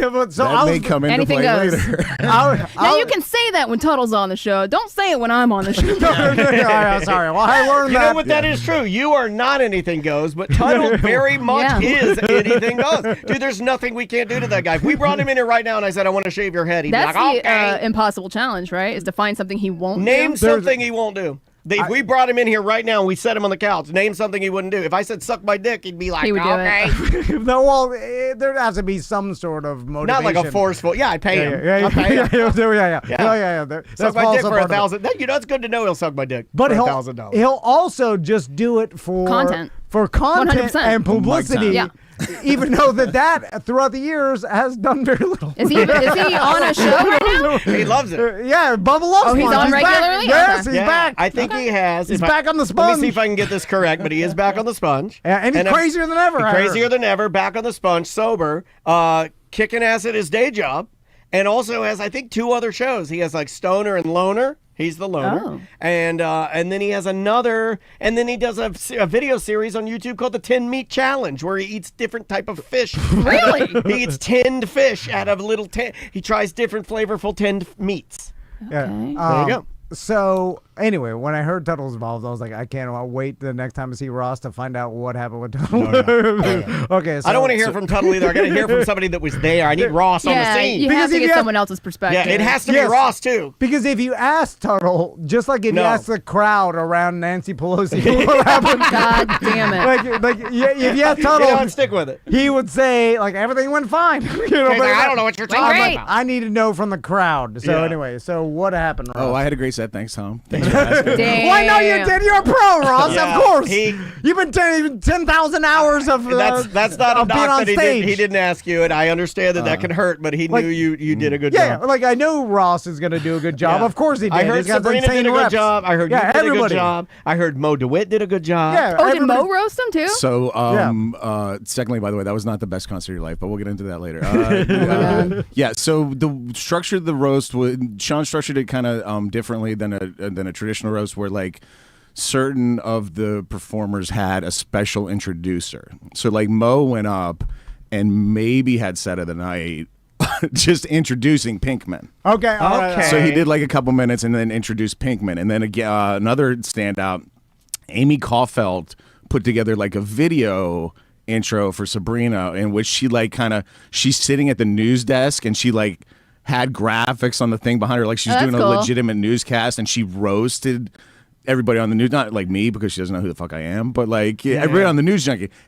10 out of 10. It destroyed. It was Yeah. hilarious, amazing. Also, I would sit and listen to her say anything. I just want the record to reflect. And so they brought Tuttle in not as a roaster per se, but to introduce C-Lane. Okay. So all right. So he's introducing I don't see him. the connection, but I like it. Yeah. You know, they both like C-Lane has been an intern for like, and they Okay. I think they overlapped on the Hideout, if nothing else. Okay. Yeah. and, Old like- school radio. Yeah, they definitely Yeah. know of each other. They Yeah. definitely do. know of each other, and like one of C-Lane's jokes was like how many times he had to like fill in for Tuttle. Like he's like, "Thank you for giving me so much work," you know, being out sick or whatever. You know, Yeah. Oh, yeah. With your drug addiction. Rehab. Yeah, thank you for your pain pill addiction. You gave me a lot of sets. Exactly. And so Tuttle came up to introduce C-Lane, and he opened with, "None of you know who I am. I haven't been on this station for 10 years." Okay, that's a good opener. Which That's is a a solid lie. opener. Everybody there knows who Tuttle is, right? Everybody knew who Tuttle was, and there'd also been a bunch of Tuttle jokes already. Like I had 3 or 4 in the first 10 minutes of the fucking show. So yeah, everybody knew who Tuttle was. But he like that's the attitude he came to it with. Like, huge chip on the shoulder. Yeah. Chip on the shoulder. Eeyore, mad. What did he wear? What did he wear to the Isn't that the roast? right energy? I think Yes. that's the correct energy for the day. Yeah. He was wearing like you know, could be fish in a canal clothes, just in like a checkered button up and some khakis, I want to say. But I you know. call it shooter energy. So yeah, none of you know who I am. I have been on stage for 10 years, and then he goes into What did you carve on your bullets, Tuttle? then he goes into they didn't even care enough to have me out here like as a joker. They just brought me to introduce somebody. So like, then he starts complaining about what the role. Yeah, he's done this on our show. I like this role. I like it when he does this. Yeah, it's the Wowsy woo-woo shooter energy anger. Yeah. And it starts to mad It that- goes to get a little bigger, right? And Tuttle, if you're listening, I as a fan on stage was like gobsmacked. I was like, holy shit, he's going full Tuttle this year. You like this kind of I stuff. like Tuttle. I'm a member too of Tuttle Tribe, dude. I fucking love Tuttle. And that's what I like about Tuttle is if you hire Tuttle, he's bringing Tuttle. Like if he, I knew he wasn't Don't going to hire him and tell him to water it down because he'll bite you in the ass. And He'll like, get you. I can't word for word what he said, but like the spirit of it was like, radio fucking sucks now. Radio used to be good. Oh my God, Let's get old school in here. You, Ryan Holmes, who was one of the comedians on the stage with us roasting. Well, now he's not going to do jokes. Now he's just going to start insulting people, right? No, he goes, you, Ryan Holmes, I challenge you to a stunt off. Oh, shit. son. I should have gone to this. You're right. I should have gone to this. Hell yeah. Oh my God, I Doing fucked up. And I can see on your faces, just like all of us there, nobody fucking saw this coming. Not even Sean, I bet. Dude, like, I feel like I've got a pretty good handle on things. I bet that rattled Judson's a little bit. The minute you say fucking idea. stunt off, the Judson's live, the stage manager's like, oh. We don't have insurance for that. Hold on. As soon as I heard Tuttle was involved, I saw something coming. Because I was like, there's something. It is coming. Absolutely, but you had no idea it was a stunt off, did you? Even as like a contending #1 stunter of your own, you had no idea a stunt off. Well, was on the correct to form, our chat room is very happy that he declared a stunt off. Please continue, because this is awesome. So he goes, Ryan, I challenged you to a stunt off. Here will be the stunt off. He whips his belt off like a fucking... Did he pull his cock out? Because he's got a ginormous bag. Oh my God, I should have gone to this. Dude, he pulls his dick out? He whips his belt off like an angry dad, and he goes, you, Sean Wasson, you will whip me and Ryan Holmes with my belt until one of us submits or something. That's great. The exact rule. That's genius. The belt whips? Nobody can take a belt whip like Tuttle, man. I've seen this guy get bloodied by dominatrixes before. I hope like a legitimate like play or opera was going on next door. Like a doctor built this place. Yeah, what else is going on that night? So backstage, they have big screen TVs that show you what's going on various of the stages, and it was a full orchestra. And I forget who. Well, you're right. They are doing like they're doing like the Philadelphia Philharmonic will come to town, and then they'll bring a guest conductor or something, and then show off. I forget who, but somebody in our party told me they got drunk and stumbled backstage of it. Yeah, You're like, this is art too. You can't discriminate. All right, so Tuttle, the stunt off is live. He gives Sean the belt, and he assumes the whip me position. He goes like hands on knees and bends over. You know, Has he got a shirt off or shirt on? Shirt on. Okay. Shirt on. Yeah, he's a gentleman. So now is Sean reacting at all? Like he's like, no. And what's the crowd? What's the crowd? They into it? They're going wild. They still love it. He knows how to do it. He knows how to do it, right? I mean, you know what? The 90s are back. You know how to froth the crowd, and you know how to manage a show. Was he a conductor up there just killing it? No, he was kind of stumbling through it, but Okay, still all right. destroying. Because that was so, But still destroying. Like Okay. like some people are awkward. Everybody in the dais is like, oh shit, what's happening? Yeah. What's Ryan doing? Is Ryan The crowd's in like, it? yes. Ryan seems at best confused. Sean seems like he's like, no, I don't want to whip another human in public with all these cameras around. And That like, does change things a bit. What is the waiver on that? Yeah. What kind of Classic radio Tuttle. show host is he? You know, That's true. That's you true. get to whip him. Yeah, you're supposed to do that. I have the mic and I'm desperately trying to like slip in a joke. Like, maybe Sean isn't comfortable whipping. Can we get somebody from management up here who's used to hitting the radio staff or something? But not even enough room to slip that little joke in a razor crack. So Sean finally gets the belt. And he gives Tuttle like a 1 out of 10 with the belt. Yeah. And then Tuttle pops up and starts berating him for not hitting him hard. Oh, I love Tuttle so much. Yeah. Did he call him a pussy a bunch of times? He It did. was, Yeah. it was amazing. Is that all you got, Watson? You fucking pussy! You whip me, you piece of shit! This is why those cops bullied you. Yeah. Whip me! I'm peeing my pants right now. I love it. And so whoever put this together is over there.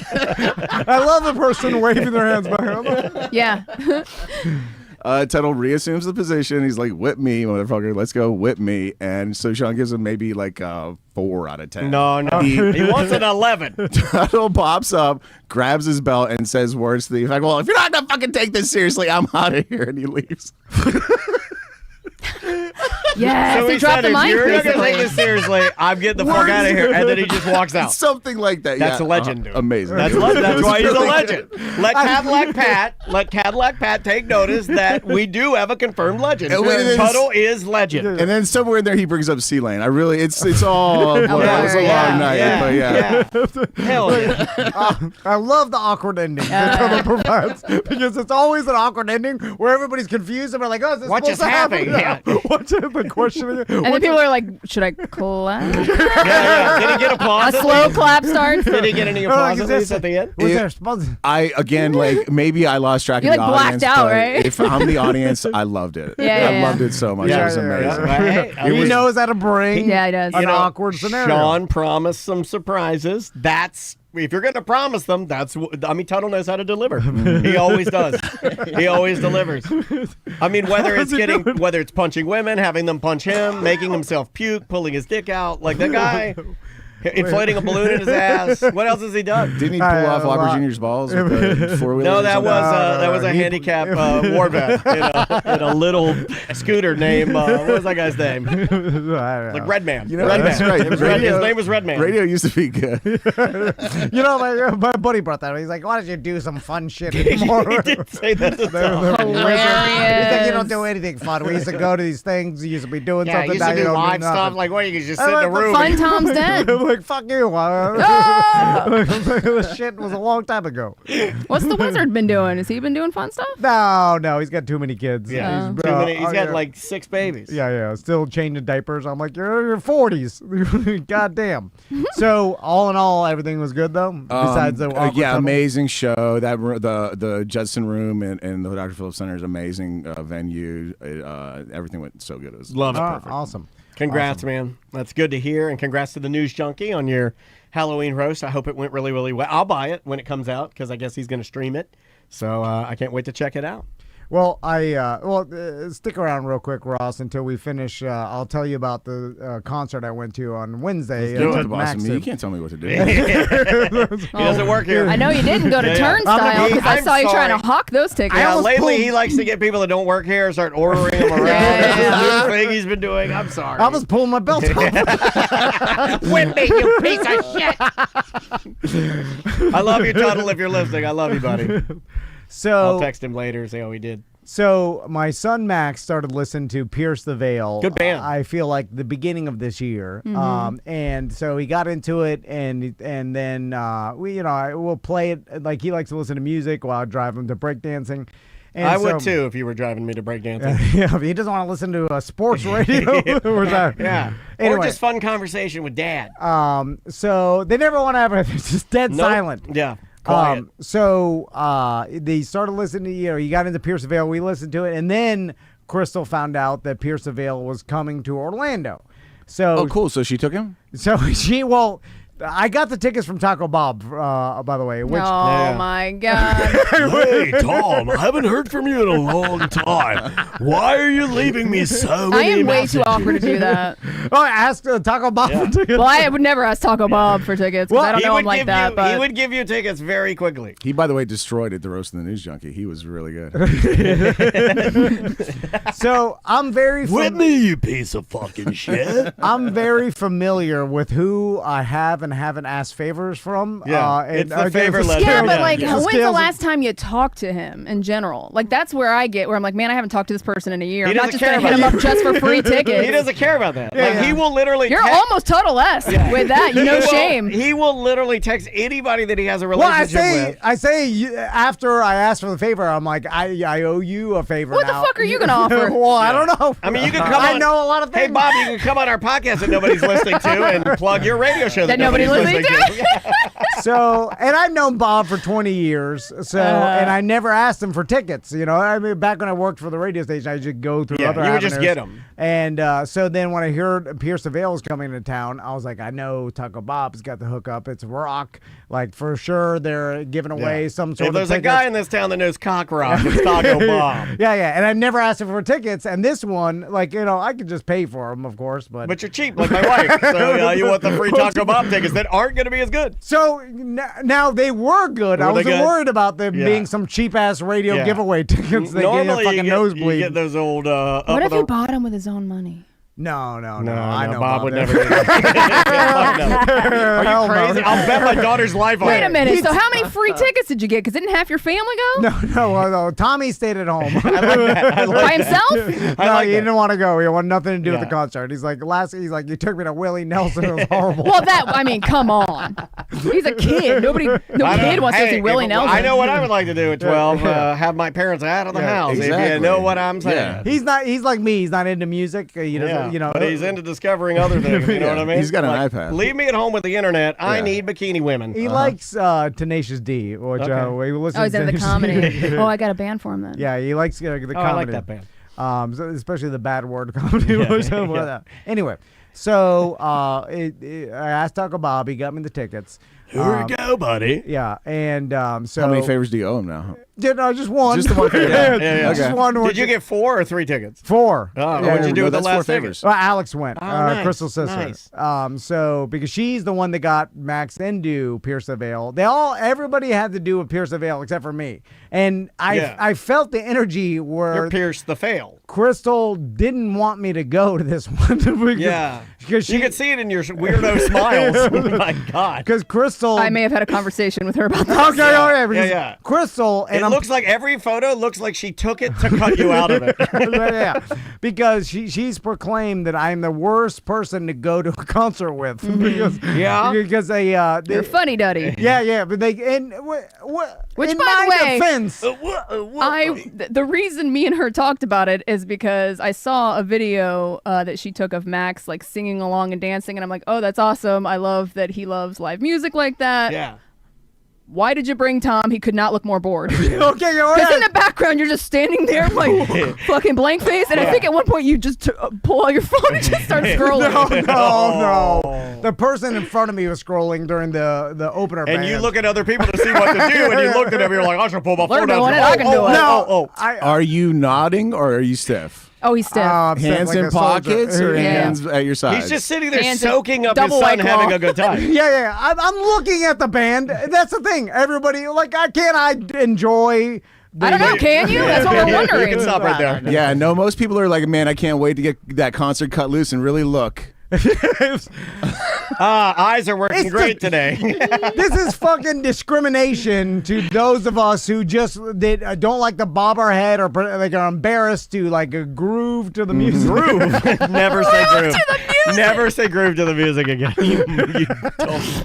You're so dumb. Because Oh I'm my God. afraid to. Why would you say groove? Because I don't want everybody to be like, look at this old man. Look at this guy grooving over there. Who's this fucker think he is Look at this grooving? mover and groover. Hey, you there. You grooving? Everybody there was young, obviously. Like, you know what I'm saying? Like UCF Yeah. students and like You had your no effect there shirt was on. no That's old great. man. I didn't even want to wear that, but Max bullied It's me. crazy that song got such a resurgence like a decade later. It's an older song. And yeah. it hit like #1 on the rock charts like a decade after it was Did released. it get? Was it in something or? No, it's just a TikTok trend. Okay, just TikTok. Yeah, Adele's people were doing trending dances again. to it and yeah, singing along. Adele is having another moment where she's selling another couple million records just because of TikTok. So first I had a black Tom and Dan shirt on. I was like, okay, and then but Max is like, is that what you're gonna wear? Because everybody. Well, how did he say it, or did you He take said it that like way? that, You like may a- have taken it emotionally. No, I don't think it is. I know you say he that. meant it like you that. say that, but He like, meant it Okay. like, hey, you're gonna wear that? Yeah. And then I was like, oh, okay. Well, I'll just put on. I guess the only band shirt I have is the No Effects shirt. So then I put that on because Crystal had a band shirt on. By the way, Oh, okay. and Sam probably knows this. I used to go by the rule that you're not supposed to wear the band From the movie. Fuck Jeremy Piven. Yeah. Jeremy Fuck Piven's that a piece of shit. Piven started that. Yeah. Well, Yeah. it was in the movie. What is it? PCU? Yes, Yeah. correct. Okay. Yeah. So And everybody's. it was a dumb line. It was funny for a minute, but it's not fucking life rules. Well, in the '90s, that's what everybody you told, like, oh, you don't wear the band shirt of the actual band you're gonna go Most see. of the time, what I see now is people get in early, buy the band shirt, put it on. Because you don't want to lose it. Yeah. and then you wear the shirt the entire time. Everybody there is wearing Pierce the Veil shirts, so Yeah. that shit is out the window. And then also, every time I wear this NoFX shirt, it happened to me at Willie Nelson. Old punk rockers Yeah. like to bring me aside. Don't make yourself Yeah, a because mark. you're all the same. You all only listen to NoFX, and you all have the one same NoFX shirt, and you wear it to every concert you go to. and then telling me some old punk rock story that I don't give a shit about. I met Mike Dirt from Green Day one time And I'm like, at a barbecue let restaurant. him sleep in on my Atlanta. couch. Yeah, I'm like, oh God, I don't want to hear your old punk rock story. I I'm still not. drum in a band. You can't wear that NoFX shirt anymore. Then So it comes with it. the greatest part of my night was, and Daniel was involved with this, where Crystal goes above and beyond for She's a great mom. our kids. Too much so. Where and I think it's this pendulum swing back where we grew up in the '80s, where like our parents, they did way more than their parents did for them. Your mother raised you like a feral animal. But it was the '80s. When you're an '80s kid, you're like you took care of your kids more, and you threw them birthday parties and Speak for yourself. you know. But it wasn't. You didn't go, and it wasn't every waking moment was dedicated to your kids all the A weekends. lot of parents do that now. You know, yes. and so Crystal goes. You snuck in and out of your house through a hole in the wall like a raccoon. That's what we did in the '90s and stuff. Like you go out, you're smoking anyway. Yeah. So Crystal, Max wanted a tie to wear. He wanted to dress up to the concert. Okay. What's wrong with that? So no, it's fine. But he wanted a black tie. So Crystal driving around town, going from one place to another. They can't find a black tie. He waited till the day of. That's Is a it man. like a tuxedo, or is he going for like a specific look? She Right. ordered it on Amazon, and it showed up at her parents' house in Miami because she changed the address. That's typical van. Yeah. God damn it. Little orb. And that's why it never change your Amazon address, because inevitably You're gonna forget to switch it back. You will Yep. forget to switch back, and then you're like, "Where's that shit I ordered?" And then you look, it's at your buddy's house or your vacation home that you. You have fucking... to switch it back immediately, or you're gonna. So yeah. anyway, that happened. So Crystal gets all the costumes stuff. Well, by the way, I did have two comments about Max painting his nails red or black on because he painted his nails for the Okay. concert. Oh, right. And then I put that's- the picture up on social media, and like two different people were like, I'm cool with everything but the nails. Are you serious? And I'm Yeah, like, some that's old weird, grandpas right? think that's gay. Yeah, some old grandpas think that's gay. And I thought that was How old weird. were they that commented? I don't know. Yeah. They're Oh, old I never- Florida grandpas. I used to paint my thumb to keep me from picking it, just as a reminder, Yeah. because I do it for nerves. But it's and also- grandpa will see it and be like, oh, But it's gay. also what rock stars do, right? Like if you're like Yeah. dressing up in a costume. Yeah, but to grandpas, you're gay. Yeah, It's just, I'm It's sorry. a weird thing. to- Yeah, I mean, even my dad, like my dad saw me with a thumb painted, he'd probably be like, "Uh-oh." So Crystal, like, he wanted a chain wallet. It's part of Max likes to have fun. He didn't get Is it from he me. one of my obviously. dad's biker friends? Everything that he's saying is stuff that currently I would paint my nails. But he Let's doesn't normally dress this way. No. No. But Okay. he looked I like at it where like So he's he going, is though. putting on a costume. yes. Yeah, okay. He's looking at it like he's 10 years Sure. old. It's so a theme for him. Yeah, Yeah, it's a theme. He wants to dress up I like love it. emo, screamo, whatever. He the also hell. probably got inspired. I thought about this. He probably got inspired loosely from you guys doing the emo thing. Yes, you know? or the and then he goth sees night. you guys do the goth night, and he's Oh, like, he's like, I want to dress up too. He's like, Yeah, why? yeah. Because it accentuates, right? It makes it a plus. Whatever, like you go there just Yeah. wearing regular clothes, it's a nothing. You go 2 there, days before Halloween. Yeah, you're all like- gothed out, and you go there. You got the painted nails and the cool hair and the tie on. You're more. I think it's cooler. It adds the anticipation. You're Absolutely. you're getting ready. Yeah. Yeah. And more of it's almost like you're closer to the band. Never dress like the audience. Dress like the band. And so I like it because, again, me and Tommy have no fun. Well, you're living The through it. Mac No, Rap. you're living, I'm through it. Yeah, I mean, I can So- see why you would want to foster that. Dude. He's super. You're like Forrest Gump. You're like, he's not like me, and you're happy. I've said it like that. He's not like me. I told I'm Crystal. so glad he likes Pierce the Veil, Jenny. I'm like, one of them didn't get it. The other one got it hard. Jenny, does he have emotions? Anyway, The oldest one says concerts is too long. so Crystal's looking for a chain wallet. Then I was like, I know who's got a chain wallet. Dan. Yeah. Well, you were sitting here. My business partner. Yeah. He's got all the He shit. never says friend, he knows that. Never says my business partner, my acquaintance the acquaintance I rely on. He knows the computers. Yes, the man that I hate in my subconscious. I have in my phone is Computer Man. Computer Man Dan. Computer man acquaintance. His name starts with a D, I think. So I asked Dan. I'm literally talking to Chris. I'm like, Daniel, you got a chain wallet. Dan was Come like, on. Wouldn't it be too big though? Well, yeah, no, Too long? No. I have the long ass biker. Yeah. I mean, I have a big biker. I wasn't gonna give him that. I have two. I have a big biker with a longer chain. That one came from a real fucking biker store, not for him. And then I have a smaller one that's a tiny blue wallet with the double snaps, and it's a little bit smaller chain with a bigger kind of a clasp for your belt. So, But I do still have my chain wallets. But No then- need to have them, but I got them. in the midst of this conversation, I was like, wait a minute. I bet you that they don't let in chain wallets into this place. You said that. I heard him say that. And I bet you security makes you throw it away or whatever, like not bring it inside because You it could could be as a easily weapon. look that up. But No, Well, but he I'm just- said, I heard him say, he's talking to Crystal, and he's like, I'm not going to have him throw away Dan's chain wallet. Right, And then I right. confirmed to you, I was like, oh, you're right. They will, because I remember taking my wallet back to my car plenty of times and having you leave the chain, bring the wallet, which is why you buy ones that you can take it through that little hoop. You buy a nice one, actually. So They don't have a knife locker like Sun on the Beach down in Kissimmee? I know. They're Well, not Sun on the Beach is a classy? classy establishment. All right. So then, as I'm deducing that they probably Deducing. Yeah. don't let you bring in a chain wallet. Watson, maybe I should check their website. This Crystal's like- motherfucker's deduced. Crystal's like, you're no fun. And like, What? accusing me Yeah. of being no fun just because I'm using logic to, Protect the chain wallet. well, to figure out that they probably don't let these chain wallets in. Right. And then Crystal's like, you're not fun, hangs up. So then, day of, like whatever, that. That's healthy. we're walking up to UCF Arena, and then I notice that Max has a chain wallet. And I'm like, Crystal found one or whatever. She's driving around town. Spencer's, yeah. She is a magical mom, man. And then wow. and you got the chain wallet. So we go through, we're walking up to the front of Audition Financial Arena. And then the security guard's like, oh, no chain wallets.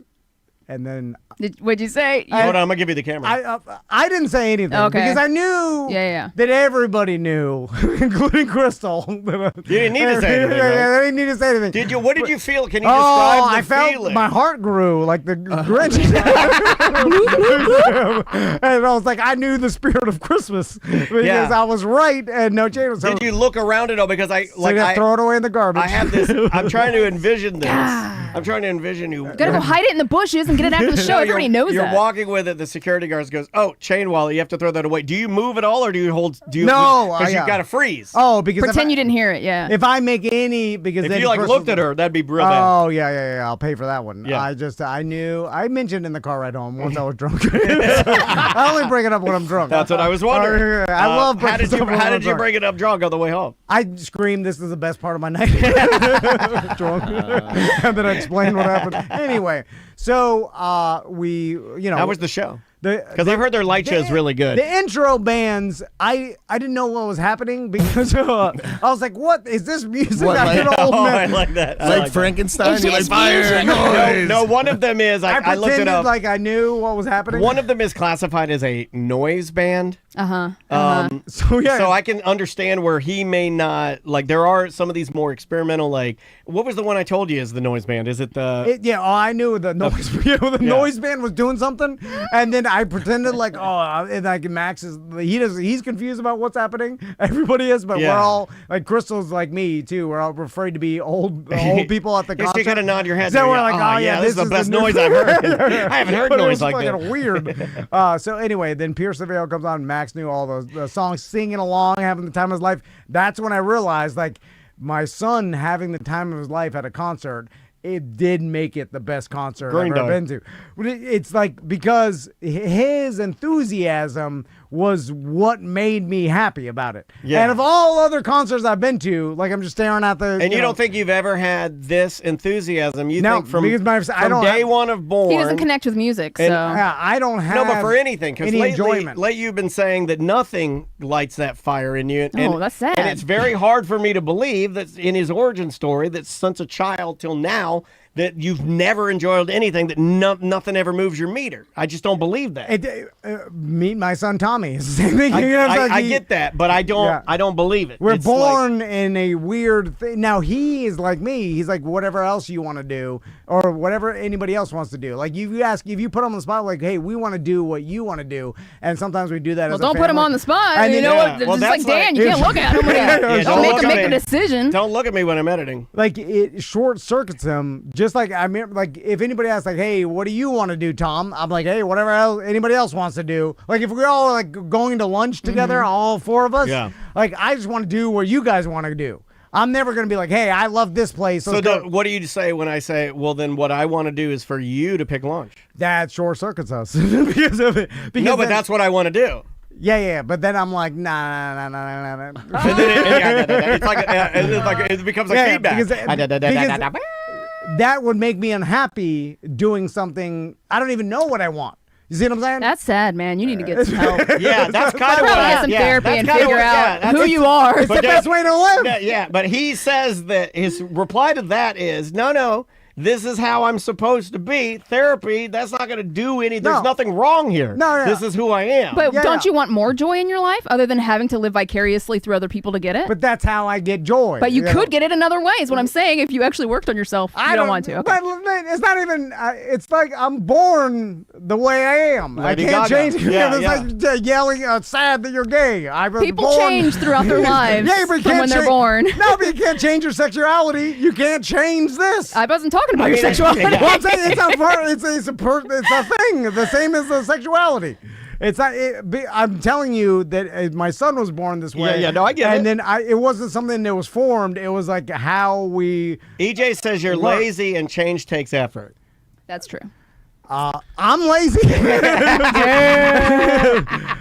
I'll take it from anybody else but EJ. Other than Lady Gaga, people who scream "I was born this way" traditionally don't want to change. That's a sign. Yeah. But why? But can you see how, like, what you're saying, like, Why are you trying to change me? Oh, I'm not trying to change you at all. when Dan picks the restaurant and it's something he likes and that makes you happy, do you understand that also, like, you can also provide that happiness to him by, like, picking a restaurant and letting him be happy that you made the choice too. Right.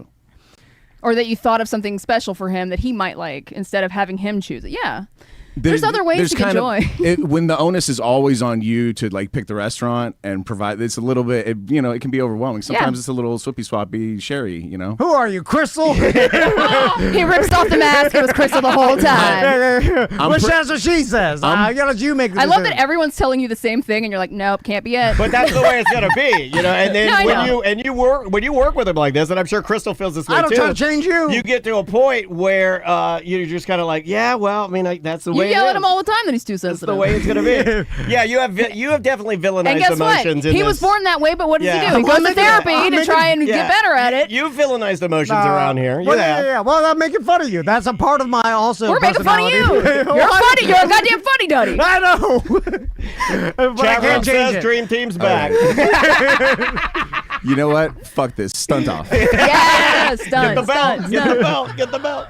Should we take a break? Yeah. Let's take a break. All right. Ross, thank you for stopping by, buddy. Like the Tuttle, hearing about what Tuttle does could be, like you could just follow him around and report to me Tuttle what tales. he's doing, and I would be extremely happy about it. Honest to God, I was backstage like, is Tuttle here? Is Tuttle here? Like, excited. Like, Yeah. Oh, I it didn't was- think he was going to miss it. I mean, the guy, if anything, he is reliable. The name of the band is The Aces, the name of the song, and I'm tying this into Tom because he talks about our clients that have been with us for a very long time, and they are our Gold Star clients. They are top tier. The name of the song is Gold Star, baby.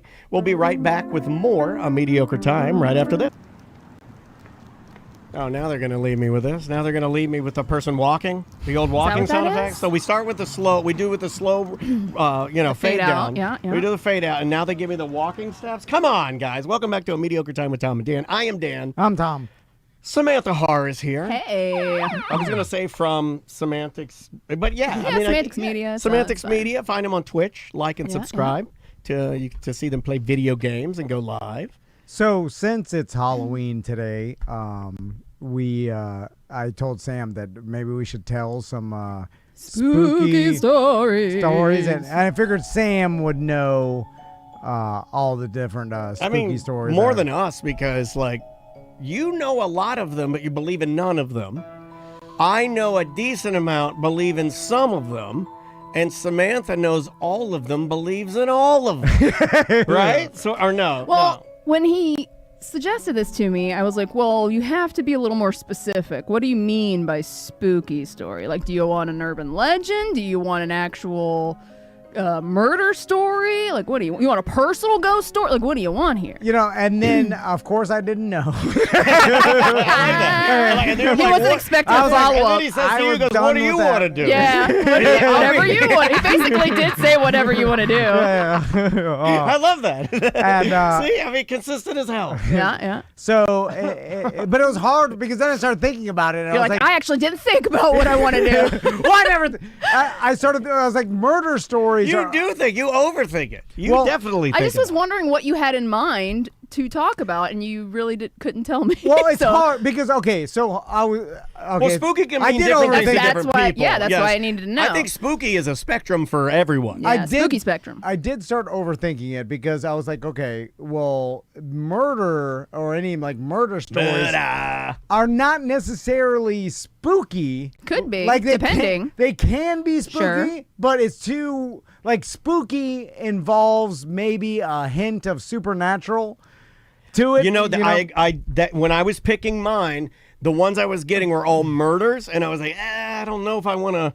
I'll tell you one of the ones I'm not doing, right? I was going to bring a story. Mine was going to be the two 16-year-olds that killed a girl who was pet sitting, and they killed her just for thrills, and it was based off of the movie Scream. They watched the movie, and then they literally have, and it's been destroyed, but they had footage of them literally talking about how to kill her and talking about and high-fiving after they stabbed her 30 times and saying, "Happy Halloween, Cassie." And that was a little much for me. So I said, you know what? If you want to look that up, look it up. But I was like, I think I'll do something a little more spooky. Yeah. Less these are deranged murderers. So but there's a lot of Halloween movies about murder. Yep, absolutely. So then I was like, right. I was like, murder can be in the Venn diagram of this. What do you like the most? Not to sound like Tom, but do you have what's spookiest to you? I would guess probably more of the ghost supernatural. But that's not quite what I went with. Okay. I like that. I'll tell you because we all kind of picked one. I picked one that had to do with a mystery, because then that kind of a unsolved mystery. My favorite show as a kid. It's a real life event that no one can figure out what exactly happened. That's a trend on Reddit right now that's very popular, where it's this woman walked into a mall in 1972 and was never seen again. Yes, I love that kind of stuff, man. I'm into that. Yeah. So what did you pick, Sam? Well, I had 3 that I had pulled, and one I actually threw out because it was just too much, and I didn't think you guys would be able to sit through it. So I have 2, and we can either do both if you want, or you can choose one. All right. One is about a mystery thing that someone found. Okay.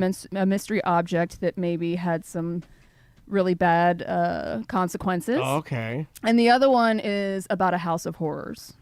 Oh, I love a House of Horrors. Okay. Because House of Horrors. Okay, I will tell you. Right. And I don't know if this movie came out or what. Wasn't Leo DiCaprio doing a movie about H.H. Holmes? He was supposed to be. That was announced a long time ago, and I haven't heard anything about it in To years. me, personally, Dan Dennis, there is nothing more scary to me. That's a creepy story. Than the story of H.H. Holmes. And when I found out that Leo DiCaprio was going to play the guy and do the whole murder hotel, I was like, well, you got me, because that's my number one tale story. So House of Horrors I'm a big House of Horrors guy. What do you think, T? I'm a House of Horrors too. Yeah, we're gonna go House of Horrors. All right. Yeah, let's do it. Just looked it up. As of 9 months ago, Devil in the White City, the H.H. Holmes movie, finally picked up by 20th Century Fox. So I guess they were shopping it around, perhaps. Oh, so it's done. Well, I think it just got picked up, meaning they're going to produce it. I would assume. Okay, so I now don't they know. have funding. All right. Okay, so this happened in Calcutta, India, right? This is a story about a family that all lived in the same house together. So you got happens over there. Arabenda Day, who's the father. You have Partha Day, who is his son, and you have Debjani Day, which is the daughter of Arabenda. So I knew a Debjani. What happened was neighbors noticed at this house that there was smoke like billowing out of the house. So like, oh shit, looks like the house is on fire. They call, not 911 over there, but they call in someone India, it's about 119. 119. They call It's very 119. odd. Yeah. And when they show It's up, 119 mud. I was gonna make a 7-Eleven joke, I know you were. but I have. Hey, that's good. That's 771. You could have said You know what? I 711. should. Yeah, that You would could have have been said good. 711 and been God totally damn it. fine, as long as you didn't say 711. All right, I said the worst part. I couldn't help myself.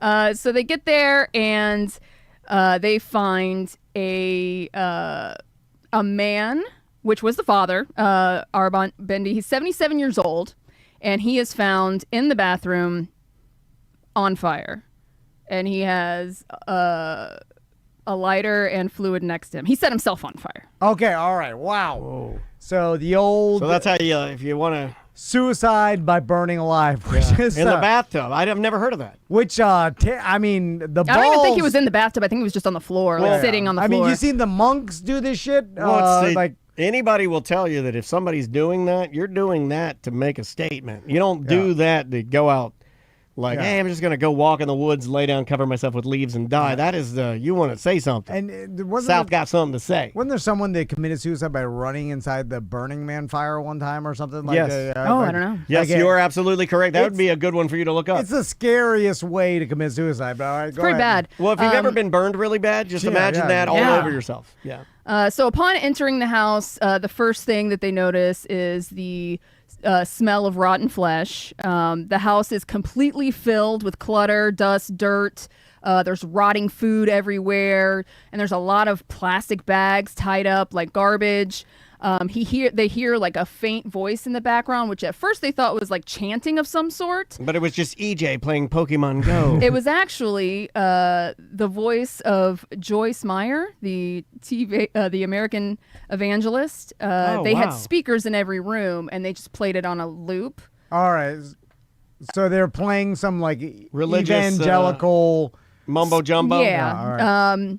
So they hear that going on. As they try and, find the fire, that's when they come across him in the bathroom. He's lying on the floor. It seems like he committed suicide. The police return to the station with the son, who's 44 years old, and he is the only survivor at the house on Robinson Street. And as they question this guy, he starts to kind of act like suspicious. So now they're like, well, you're kind of acting weird. Let's go back to the house. We're going to take you back to the house and let's see what else is going on.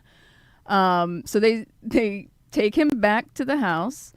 They do a search of the house and they end up finding bones. All right. They did find a suicide note from the father. They checked the handwriting. It said, "I'm leaving this world by my own free will. No one is to blame. I'm 77 years old. Bless you all. Goodbye, Partha. Love you, love you." So that's allegedly the suicide note that he left. Okay. Yeah. Kind of weird to say, I did this on my own free will. No one is to blame. Yeah. Sounds like a legal document. I don't know. Sign here. Okay. Did he sign it? So when they found, they walked into a room and they found a fully dressed skeleton. It turns out to be, it was the sister. It was the daughter of the guy that set himself on fire. Okay. Wow. So it was his older sister, Debjani. She has been dead for 6 months. So she's mummified, I'm guessing, right? Just bones with clothes on. Your bones don't hold together, do they? We'll get to that. So there's also 2 bags of bones, which turn out to be... I call them bone bags. Which turned out to be the 2 family dogs that had passed away the August before. All right. Well, nothing wrong with that. Which is like 8 months ago. Yeah, that's unrelated. And then the sister had died 6 months ago. So the sister had died in December. The dogs died in late August. Apparently, the sister allegedly went into a deep depression after the dogs passed away, and she got really religious, which is why the Joyce Meyer stuff was going on. Yeah. And she started like fasting in her depression and refused to eat, according to the guy. Okay. And she allegedly died from starvation. All right. Wow. So in the first month after his sister's death, he claims that he sealed all the doors and windows of her room with tape and kept the air conditioner on full blast to hide the stench. Okay.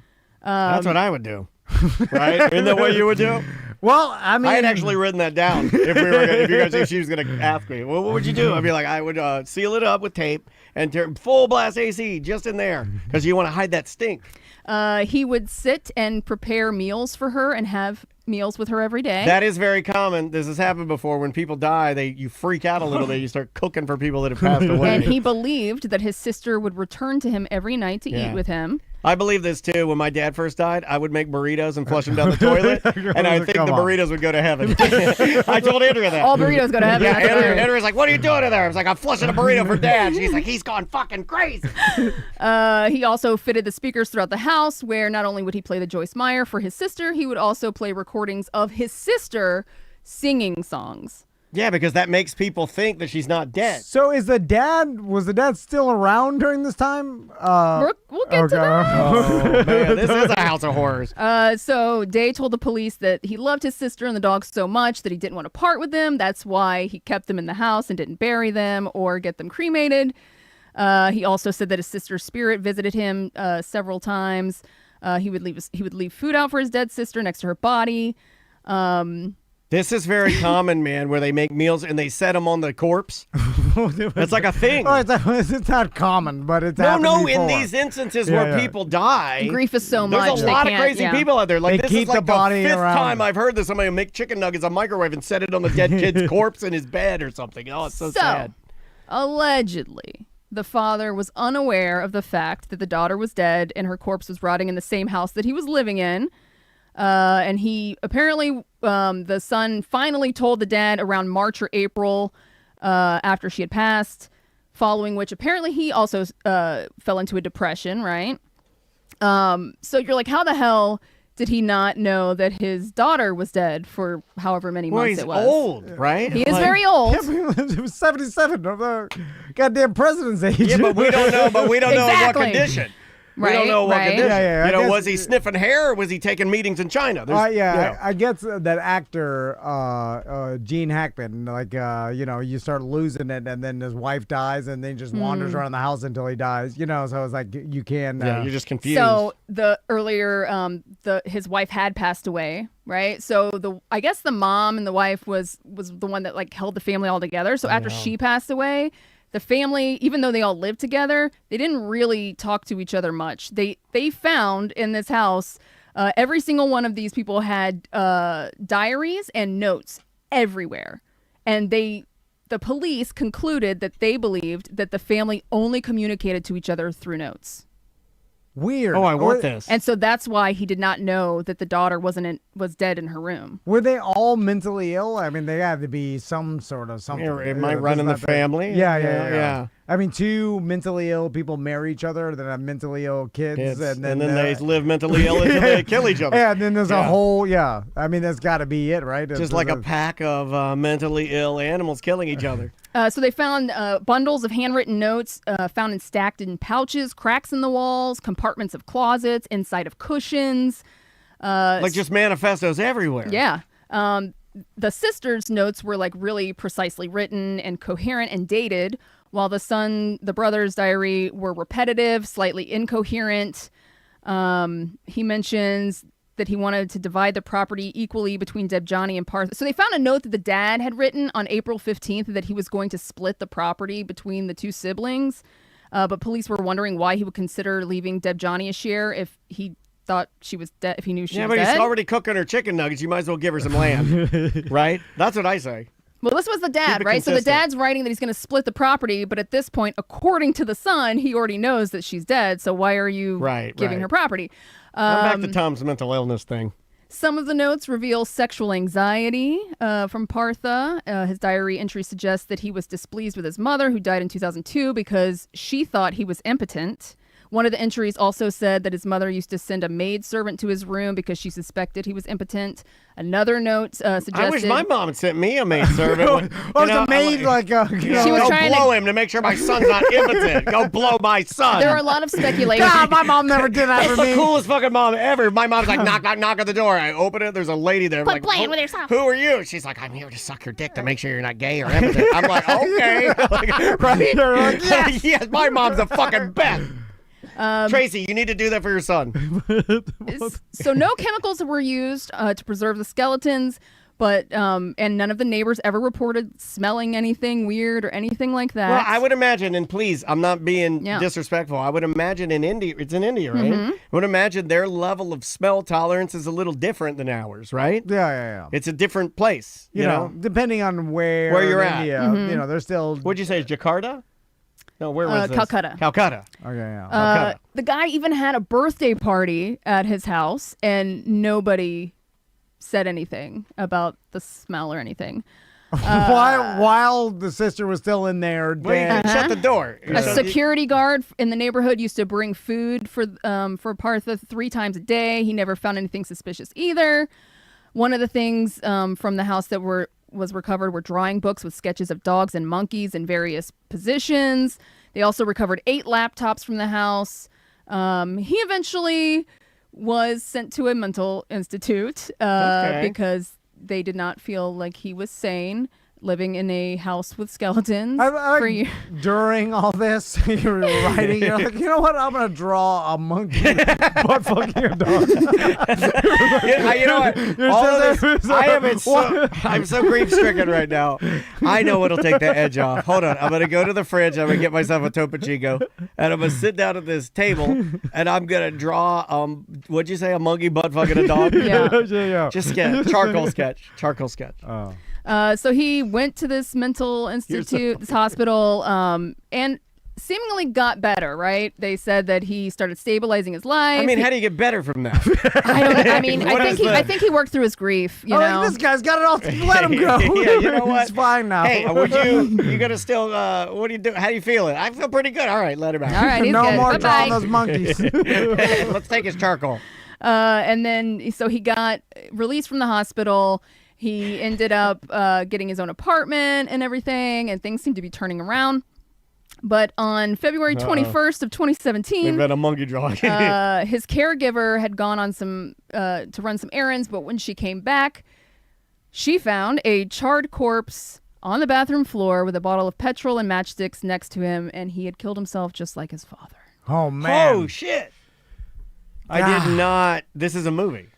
Yeah, I mean, when A terrible, sad movie. that level, we're all just living our lives going to public. There are people in this world that, are Falling apart. Yeah, I mean, Yeah. to that level of sickness. Yeah, I don't even think this is falling apart because it was never built. You know what I mean? Like, this feels like from day one to ending day that this is I do all want to say you dysfunction. did ask, was it just a mentally ill family? And I guess I should mention that the 2 siblings were actually very successful before they moved back in with their dad. Interesting.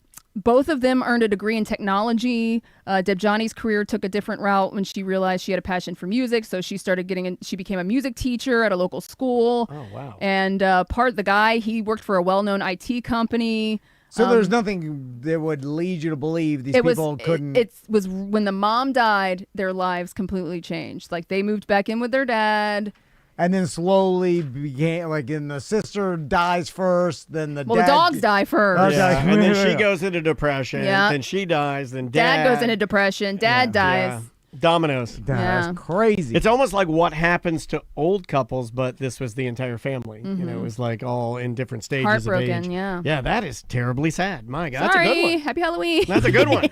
Okay, I'll tell you mine real quick. Yeah. Okay, so and Sam she knows about this. It's the Dyatlov Pass mystery. Okay. All right, and I this- know nothing about this. Okay, so in 1959 in Russia, 10 hikers that were experienced hikers. They were I guess this was part of maybe getting your accreditation to become like master hikers or whatever. I don't know, something like that, where they were going to. Was it like a test or like a? I guess they were program testing themselves by doing this long hike where they had stops, but it was very hard. It was the middle of the winter in February, and in Siberia, basically, the mountain range between like Siberia and Europe. Okay. So it was very hard, but these were experienced hikers, all in their 20s. There was one 37-year-old former military guy that went along. Yeah, thinks he still got it. Which was also part of like why this was a big mystery too. So anyway, they went to the first checkpoint. Everything was fine. One of the hikers ended up hurting himself or having a problem, so he had to leave the expedition. Okay. So the 9 other hikers went on. Did he leave alone? He left alone, and he lived, and he was saying that this is all like what everybody thought. Like there must have been something else, because these people knew what they were doing, and they never end up. So like he's this. vouching for the credibility of how good they are. these outdoorsmen. Yes, Gotcha. yeah, and so they're all like college kids, young. That does matter. 20 and 26. That does matter too. Yeah, and experience. So they don't show up at the second checkpoint. All right. I guess there are people that are monitoring, so when they don't show up at the second checkpoint, a search party goes out to try to see what happened. Right. Mm-hmm. Search party goes out. Days later, they see some tents on the side of a mountain. Right? Gotta be them. But it's on the side of Hey, look at those tents. It's a windward side of the mountain, and which they immediately thought was suspicious because they were like, who would set up this is a horrible place to set up a tent. Right. Very exposed. Especially for experienced hikers, because they know you shouldn't set up tents on the side of a windward side of a mountain. It's dangerous. And you want to protect yourself. Yeah, it would be a weird place for experienced hikers to set up tents. But so they go up there to investigate. And they find all the gear of these 9 hikers in the tent, and their tents are like tattered and cut open, right? Which they later find was they were cut open from the inside, right? So, and then all their clothes were piled up neatly into the corners of the tent. Yeah. And even their food was still there, like they were preparing it or whatever. So it seemed like whatever happened, they cut open the tent from the inside and fled. Like ran out in a hurry. Yeah, ran out in a hurry. So then they found footprints, right? So dude, this is great. So the footprints, half of the footprints were barefoot. So it told them and then their shoes were still in the tent. So there were some footprints that were one shoe, one barefoot, some both barefoot. So, and they were they knew that a lot of the 9 were running barefoot through the Siberian mountains, right? Yeah. Which was odd too, because they were what caused them to run barefoot? In the chat room, Jackal's asking, cut open from the inside. How do you determine that? You would look at you can see the way the fabric is cut. Yeah. Yeah, I mean, this is what... You can definitely determine it. This is part of the story, Jackal. Yeah. You can determine that. Yeah, you can definitely determine if something's been cut from the inside or cut from the outside. Now, I'll tell you the solution to the mystery later. Okay, all right. But for now... we're not doing that. You're slowing us down, Jackal. So, the barefoot... So they're like, man, these people must have been but they also determined by the footprints that they weren't running, that they were walking, right? So that was odd too. So they're like, You'd probably have less force when you land. So the first 2 bodies that they found, they went down to the woods because they followed the footprints. And the first 2 bodies, they both had injuries. One person had either they found, this is where I looked at a lot of these stories, and there's different accounts, and one story, a body was found in the tree. And then another story, there was evidence that they were climbing up the tree, and so then they were there's scratch marks on the tree. Was something chasing them? Why did they climb the tree? Gotcha. But then they all had injuries, right? It's one of the bodies was found with burn marks on their hands and feet, and both bodies found only in their underwear. So they had, and then one person had one boot on, and like so, both bodies were in their underwear, and so then they found the other bodies further down later, like after the snow melt. Yeah. They ended up finding because Yeah, it's like months later. Yeah, months later, and then after that, they found one person's chest was caved in, one person had a skull fracture. Jesus. And like from a huge animal? the women had the men's clothes on, and which they thought was weird too. Like, why did the women have the men's clothes on? And so they, And why does this boy have his nails painted? well, that's what I commented on the post. And maybe they were role playing some sexual stuff when the aliens came. And then they found small trace evidence of radiation on one of the bodies, which they also was like, why the hell did this happen? Yeah. So then a part of the story was, And one of the guys killed, I'm assuming, is that military guy? yes, and then so the military actually was in the area and conducting some sort of a military shit. And, Okay, that's perfectly said. Yeah, military shit. and then one of the reports from one of the military was they were like seeing weird lights that they actually like made a report like, hey, there's weird lights over on the mountains that these people were at.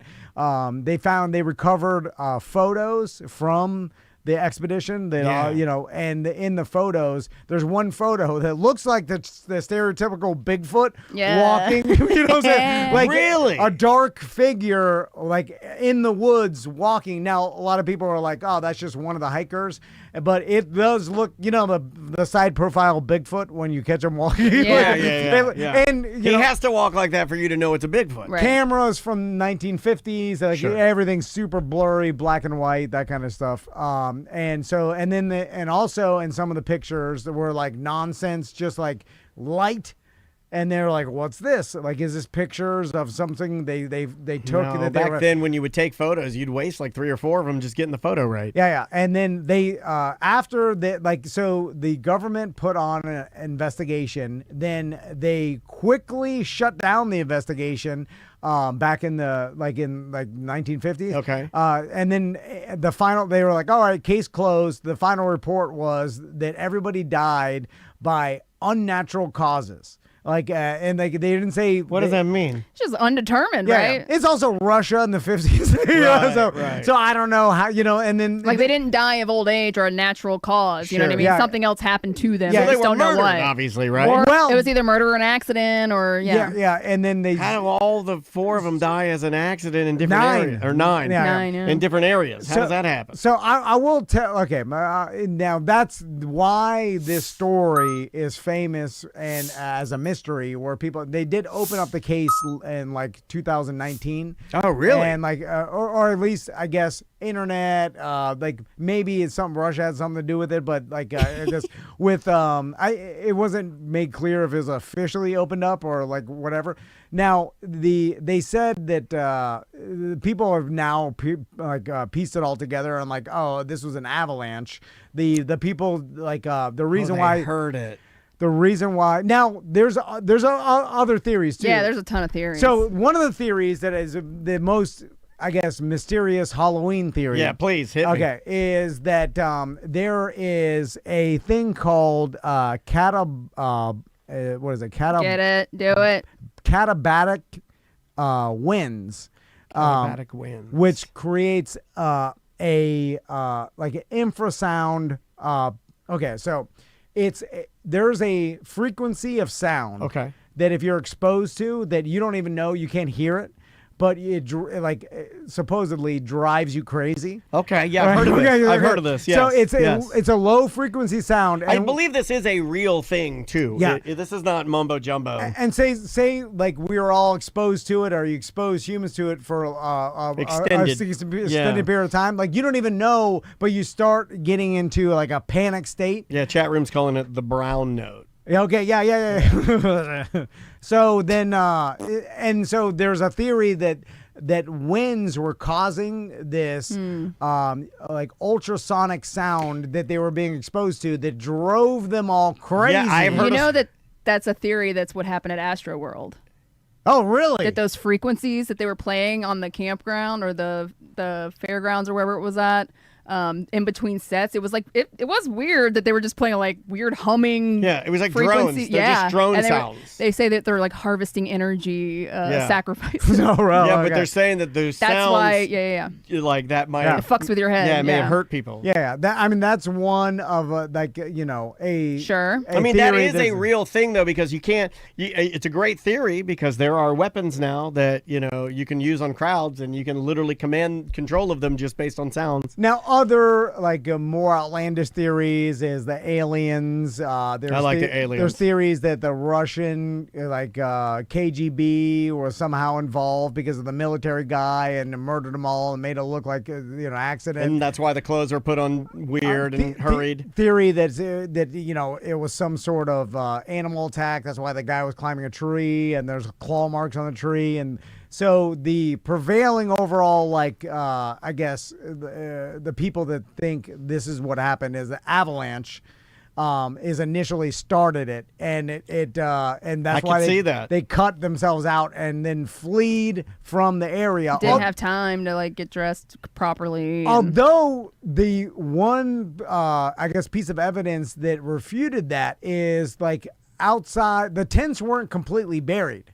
Completely, under the snow. Yeah. And the skis, because it was a skiing app, they all had cross country. They were cross country skiing, essentially for traveling. For traveling, and the skis were one of the skis was still upright outside the tent. So how bad of an avalanche? Maybe they just thought it was an avalanche. Or running, they thought more was coming. Right. It's at night, right? So maybe you heard it, but you didn't know if it was right on top of you. It could have been a little further down the mountain. You're You just didn't know. we gotta go. Yeah. Oh, this is crazy. And then the other people with the crushed chest. Oh, also that the other victims that they found, their eyeballs, some of their eyeballs are missing and their tongues were missing. Okay. So that was part of aliens. 100%. Part of aliens. life. Now the chat room says alien avalanche. Yeah. Now I was like, no, there's got to be. No. Yeah, it's not satisfying you. And then it turns out that they figured the birds just pecked them out. And then the animals ate the tongue, soft tissue, because some of the lips were missing and stuff. Yeah. And then the snow itself crushed the people's chests. Interesting. After months of buildup, and I could see that. And then that It'll caused pop you like a grape. And then the other that's injuries were caused by the initial avalanche. Although still to this day, there are people that believe something more nefarious happened. As well, especially that guy that was with him. He's probably gone now, but yeah, that guy, because he was now it is weird why they set up their camp on the windward side of a mountain in dangerous avalanche territory, experienced hikers and and then also why didn't they immediately get their stuff? They should have known, going out into the Siberian wilderness with their underwear was a death sentence. Sure. It's better off to just dig your shit out of the, that is strange. The burn marks found, people theorize that they built a fire. And also, the guy had bitten off his own flesh into his mouth. Well, you go crazy when you get hypothermia. That's what they were talking about, too. I didn't know that. Sometimes that's why you rip your clothes off, too. Yeah. So it could have been they might have had clothes on. Yeah, I always thought it was a jack off one more time before you die. I was Anyway, that's the that's a great good one. Yeah. I think they're making a movie about it, or they already did. I mean, that would be that was an excellent one, man. I like that a lot. The mystery, unsolved mystery of it is, but I always look it up there's got to be an explanation. I wish I had the mind of it could be aliens or some sort of real bad conspiracy theory, but I'm it's probably just because that is more fun. It's probably just the norm. Yeah, mine was aliens, and mine's super quick. I'll just give you the roundabout because it really has less to do with the story and more to do with the audio I have here. Let me see if I have it up here. There we go. So mine was about the Pascagoula abduction of 1973, and they call this the gold standard for alien abduction. And again, I guess this Halloween people have been talking about it. So for this one, it was these two dudes. These two dudes went out fishing, And let's see here. Charles Hickson, 42, and Calvin Parker, 19. That's a little weird, right? They're out fishing, and they're out night fishing in the Pascagoula River. They're drinking beer and bullshitting, and around 9 p.m., a whirring hum. So they hear this like crazy loud whir. It's like very, very loud, almost like a chainsaw. And they freeze, and then supposedly a glowing blue oval craft, 30 to 40 feet wide and 8 feet tall, hovers 100 feet away from them, and they can see it zapping the dock with like lightning. All right. And they're seeing this happening. And the reason we know all of this is because you're about to hear from them, because this is something they maintain for forever. I like the aliens driving around like, let's chuck this dock. That's what I would do. If you and I were aliens, we were flying around and I'm bored or whatever, you're like, we're waiting till these fishermen. You're like, well, if you're bored, then go shock that fucking dock. I'm shocking it. You're like, hold on, I've almost got this stuff for commercials. I'm like, I'm going to shock this dock while I'm waiting. So this is where it gets super crazy. A side hatch supposedly opens up. This is what they maintain. And out slither, they can maintain 3 beings walked in, 5 feet tall, grayish, wrinkled skin, looked like elephant skin. They had no necks. Their heads were fused to the shoulders. They had slit mouths and like robotic gashes on their bodies. And they had claw pinchers instead of hands. All right. One of them float towards them, touches Calvin's neck with a claw, and boom, they're both frozen. They're both frozen, and so they it's 20 minutes of paralysis. And apparently they were being tested somehow. Oh, off the butt. Yeah, off the butt. Yeah, this is probably where they got all of that. They dump them out. They fly away. Boom, that's it. And then the police were running like a recording with the guys to like collect evidence. And these guys apparently didn't know they were being recorded. So I'll just jump to the meat. Okay, you get a recording of their account? This is them. It's kind of hard to hear, but I'll tell you right now, there's nothing creepier than hearing 2 old men talk about something that happened. Even if it's crazy or didn't happen, it just sounds crazy scary to me. Here we go. I didn't see no door swing. I don't know that open. I don't know what shit on. I just see something. And look around, them damn blue lights and them son of bitches, just like that, they come out. I looked right at them. I saw their eyes. Them sons of bitches. But he didn't know he was being recorded either. He's like, them sons of bitches look right at me. You can't believe it. You can't make people believe it. You can't believe it. You can't make people believe it. They're getting tired of like telling their story and people don't believe it. Right there. I couldn't believe it. They won't believe it one of these days. They won't believe it one of these days. Might be too late. They're going to believe it one of these days. They're going to believe it one of these days, but it might be too late. Well, of course it's too late. He's not only going to believe it when I'm getting shocked. And we're like, they're shocking my dog. Oh, shit. I was like, that old man was right. Yeah. And they shocked the dog. Yeah, and supposedly this story, I think, is where most of the Close Encounters, the old up, like you said, the old tropes, the old up the butt, like these guys, without these 2 guys, and supposedly they maintained it until, I think one of them passed away before the other one, because one was in his 40s. They never said it wasn't true. No, they maintained it. I think actually one of them is still alive, and they brought him back to the site. He still maintains, absolutely still maintains. Let's just go out on a limb and say this didn't happen. It's weird to me because, 99% chance it didn't. I think it'd be weird if you, 42, were out in a John boat fishing with a 19-year-old. Well, in the country. I think that's weird. But it's what would be the motivation to make up this story and then go, because nobody can figure it out because they didn't get anything out of this, right? In fact, if anything, the motive, the way this goes on and on, like they tested them, there was no booze in their system. Like these guys they took a polygraph, both of them passed multiple polygraphs. They went under hypnosis. Yeah, I know you know the story. Believed them. Yeah, these guys and you know more about it than I do, but it can't be disproven, right? Basically, like there's no one can say because they've done everything they possibly can. They did a toxicology. Everything, and they're like, nope, we don't know what to say. And they both died, stating this happened. Yeah. It's interesting to us because when you see it and you're like, okay, well, most likely that didn't happen, but you're like, why make up the story? They got nothing out of it. It's not like they sold a book or they're promoting something. Well, they did eventually, but not at first. Yeah. Like, and it's like it was just what it's what not would be the enough. motive? Two old hillbillies in Mississippi. Yeah, Not but enough like- for your trouble, right? Like, you imagine like just coming up with a plan? People like, calling hey, you crazy your whole life. Yes, yeah. yeah. Like, there's really very small benefit to any of this. Hey, thanks for calling A Mediocre Time. Who's this? Hey, it's Ryan. Hey, what's going on, Ryan? What's up, buddy? I got a quick spooky story if you guys got like 2 minutes. No, go ahead, man. Ryan. Yeah, we're doing it. Let's go. Halloween. All right. So the other day I was working from home and it was dead quiet. And I was listening to my favorite radio show.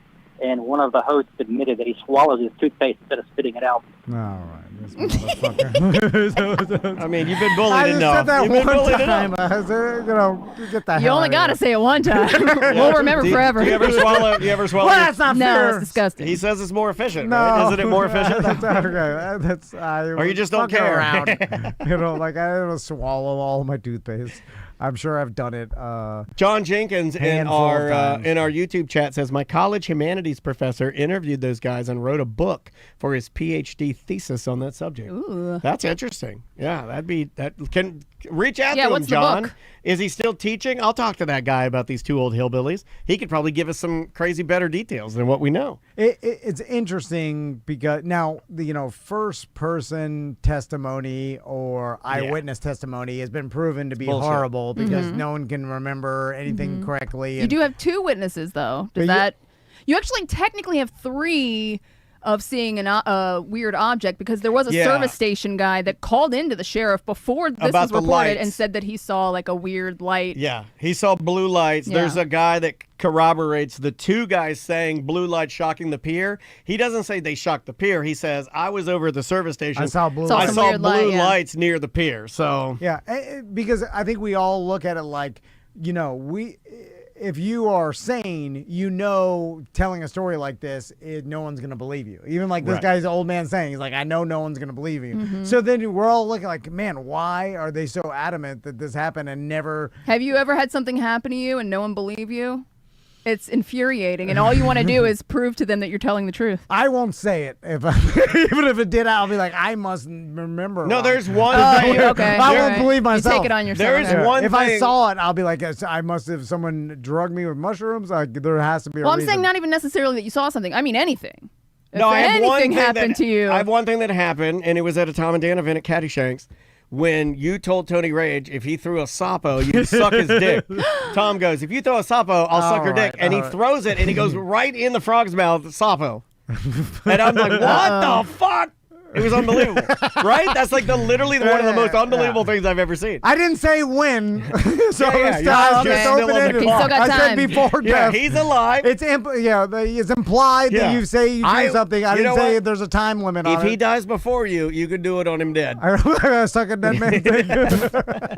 Better than sucking a live man's, right? It'd be weird. It'd be don't weird because you know. don't have to It's see all him again. noodly. No. Yeah. If he's dead, you suck his dick. That way you don't have to see him ever how do you know again. when you can stop? Well, I give it 3 up and down. And I'm I out. didn't say to completion. Yeah. There's Okay. a lot of Yeah. Variables. I give it Yeah. 3 up and downs, and I'll wet it. I'll get it real wet. You just have to make the suction for 1 millisecond. One suck. That's Like all. a- Yeah, that counts. yeah. Yeah. All right. Do you want people to watch it, or is this you in the coffin? Yeah, I didn't say people had to watch. Yeah, I it's just you in the said- coffin yeah. privately. Yeah, Well, there's got to be a witness because That's- people have to know that it Who would be happened. the be witness? one- SJ. It's SJ. He can trust him. I will hire a notary. Hilarious. It's a big black mama. Big black Oh, mama. you going in there to suck that? You sucking a dead man's dick, baby? Oh my god! You nasty motherfucker! I'm like, stamp it here. Like I gotta watch this. All right, let's get out I of think here. that's a good ending point. Sam, thank you so much for Hey, coming thanks by. for having Yeah, me. that was a great. Those are great stories. So where can people I find got more. I got this whole other story I didn't even get into. Sipping with Sammy? Yeah. What Yeah, Twitch? twitch.tv/semantics media. Most Sundays at 9 a.m. I am doing Sipping with Sammy, which is just me talking about different current events and pop culture that happened during the week.